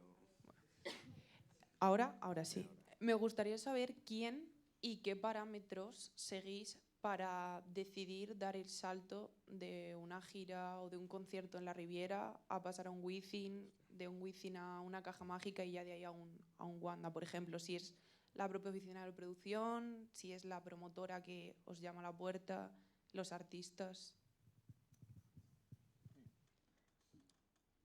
Bueno, es un poco como nosotros siempre hemos dicho que las cosas a veces en la carrera del grupo que es como muy dilatada y que no ha sido precipitada en ese sentido nunca, ¿no? Ha sido un poco como política de hechos consumados, ¿no? Pues cuando se te agota una Sala Sol en una hora, pues te toca hacer la Joy. Cuando se te agota, pues te toca hacer la Riviera. Cuando hicimos 5 Rivieras, pues ya el siguiente paso era pues el Wizzing, ¿no? O sea, es verdad que cuando hemos dado ese salto, de alguna forma estábamos como muy convencidos de que iba a suceder, porque echabas números y veías toda la gente que te estaba yendo a ver y era lógico, ¿no? Quizá el salto más grande ha sido el del estadio, que fue una decisión que se tomó en plena pandemia y que también para nosotros a lo mejor fue como la decisión un poco... Nosotros no queríamos hacerlo, no nos parecía que no... que, como decíamos antes, lo de proyectarte 2 años en plena pandemia, no sabes si vas a volver a ver música, si vas a volver a poder grabar un disco.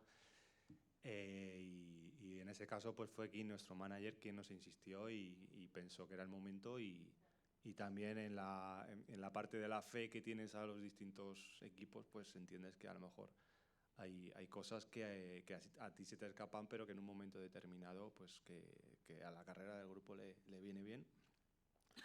Y no lo queríamos hacer, bueno, por la incertidumbre y también porque teníamos entre manos un disco que no tenía que ver con un aforo tan grande y que era como más íntimo, más de teatros. Pero bueno, que también nos sirvió un poco de aliciente para buscar de qué manera llevábamos a un estadio una cosa como tan pequeña y que sirvió también para que toda la escenografía y todo lo que se planteó tuviera que ver con eso, ¿no? Desde la mesa de panaderos que se puso en el centro del escenario y que era un poco esa idea, ¿no? Es decir, esto parte de lo pequeñito, se puede llevar a lo muy grande, pero tiene que haber como códigos que nos remitan todo el rato al origen de esto, ¿no? Yo creo que el problema, ¿no? La gente que lo ha tenido, pues bendito sea, ¿no? Pero quizá la duda más grande surge cuando haces ese salto de la Sala Sol a un estadio, porque te te pierdes todo lo demás, que de alguna forma también te sirve de experiencia, de entrenamiento y de saber dirigirte a una audiencia tan grande, o de trabajar como decían ellos. O sea, nosotros en ese estadio, a la cuarta canción tuvimos un problema terrible, se fue la luz del estadio y se apagó todo. Si nos llega a pasar eso en otra condición o con otra edad o sin haber tenido que asumir apagones en otros momentos que hemos tenido también, pues nos hubiera dado un ictus, ¿no? Porque a la tercera canción tienes que mandar a todo el mundo a su casa, no sabes lo que ha pasado, pero ahí también tienes que confiar que hay alguien que tenga que tomar decisiones, y si alguien en ese caso era Cyril, el road manager, a través de un pinganillo del INIR que teníamos, pues en 1 minuto, 2 minutos, con toda la información que tiene alrededor, que tampoco es toda la información, porque en cosas así no sabes muy bien lo que ha pasado, pues dar un paso adelante y tomar una decisión que todos los equipos tienen que acatar, ¿no? Se para tal, se reinicia todo, no sabes lo que ha pasado, no sabes si va a volver a pasar. Y tú desde el escenario tienes que decir, vale, pues fe ciega. No me puedo parar a preguntar qué está pasando, ni qué ha pasado, ni si va a volver a pasar, porque entonces no puedo tocar. Sí, bueno, ahí, por hacer un poco más pequeño lo que contaba Guille, yo creo que también hay mecanismos que tienen que ver con cuál es el momento, si es el momento, ¿no?, de subir de aforo, ¿no?, de cambiar de sala. Como bien dices, que las entradas se agoten en 0, es un síntoma súper claro. Yo creo que también, siendo realistas, hay como herramientas también de escuchas de Spotify, cuánta gente te escucha, sobre todo en diferentes ciudades, ¿no? Que eso está guay también saberlo, porque evidentemente eso no significa que todo el mundo vaya a comprar tu entrada, igual que cuando antes decíamos en Facebook que íbamos a ir a un evento, no íbamos, o sea, eso no está. Pero sí que te da pistas, de repente tienes unas comunidades que no eras quizá conscientes de que estaban en ciertos lugares, y ahí yo creo que también momentos redes sociales, saber dónde está tu audiencia, demográficamente de qué tipo de persona, ¿no?, o de intereses comunes tiene tu audiencia, y luego también a veces pistas en los propios compañeros de profesión o del propio como circuito de artistas. Aunque cada uno tiene una carrera independiente, es también guay saber, o intentar como saber dónde estás tú medio ubicado, ¿no?, y si hay compañeros que están como haciendo diferentes recintos, casi como copiarles, ¿no? Fijarles o fijarte dónde te gustaría estar aquí. Nosotros teníamos un proyecto de fomento para bandas jóvenes hace unos años y siempre poníamos el mismo ejemplo. Piensa una banda que te mole y cómo ha llegado hasta ahí, ¿no? Qué espacios ha estado, qué entrevistas ha hecho y con quién ha grabado y en qué estudio. Eso como en cada uno de las escalas. Y yo creo que, bueno, pues al final como que hay pistas un poco alrededor para ir ampliando la venta de entradas. Sí, yo lo que pasa es que como contrapunto o como elemento a reflexionar, o sea, me da la sensación que también hay como mucha artificiosidad en eso, ¿sabes? O sea, en determinados momentos. O sea, hay crecimiento no orgánico, como es ahora la palabra de moda, no natural. ¿Qué quiero decir? Que de repente llega un momento en el que, bueno, pues antes era, vale, vendías una sala Sol y decías, venga, otra, no sé qué tal. Luego otra, una Joy Eslava, luego una Riviera. Ahora vendes un WeThink. ¿Qué significa? Que hay un circuito de verano que está tirando mucho del circuito de invierno porque, bueno, cachés de ayuntamientos, cachés de festivales y demás, que muchas veces no se corresponde con lo que tú vendes realmente, pero tú estás creando la idea de que tú vendes eso para subir tu caché. Entonces, no lo digo en ninguno de estos casos, pero sí es verdad que existe edulcorante en eso. Total, pero voy a poner un ejemplo como súper claro de la semana pasada. Guitarrica La Fuente, 2 Circo Price Inverfest, agotado desde el principio de la salida. Y en TicketSwap, que es una plataforma de reventa de entradas como la más segura o más o menos fiable, que yo la he usado varias veces, había 2 fechas, 4 y 5 de febrero. Para una fecha había como 200 personas como buscando la entrada, que tienen puesta la alarma, y para la otra había 3.256. 3.200 seguro. Entonces, que es como, bueno, evidentemente, bueno, sí es una ilusión, pero ya es gente que se ha puesto la alarma en el móvil, yo entre ellas, para ver si cuando salía una entrada pillarla, ¿no? Entonces es como, bueno, por lo menos 3.000 personas habrían estado interesadas en ir a tu bolo, con lo cual, para el próximo bolo, pues no puedes hacer 2 prices, igual tienes que hacer 3 u otra sala. Entonces, bueno, evidentemente sí que hay una parte, por eso digo, igual que lo de Facebook antes, esto no es voy, porque luego no íbamos, pero bueno, yo creo que sí que hay herramientas que te ayuden un poco a saber cuánta gente potencialmente está ahí, que luego tienes que currártela.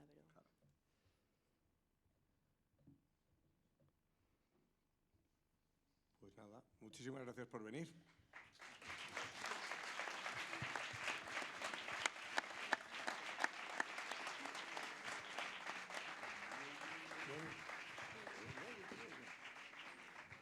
Muchas gracias a los 5. Agradeceros que hayáis querido participar en la 8ª edición de las Jornadas Técnicas aquí en el Garci.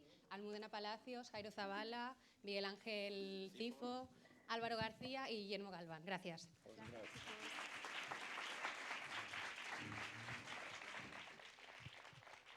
Vale, recordaros que para las ponencias de esta tarde tenemos a Ismael Endrino a las 4, que nos hablará acerca de técnicas de sonido, y a las 6:30 con representantes de Domo 360 para eventos inmersivos.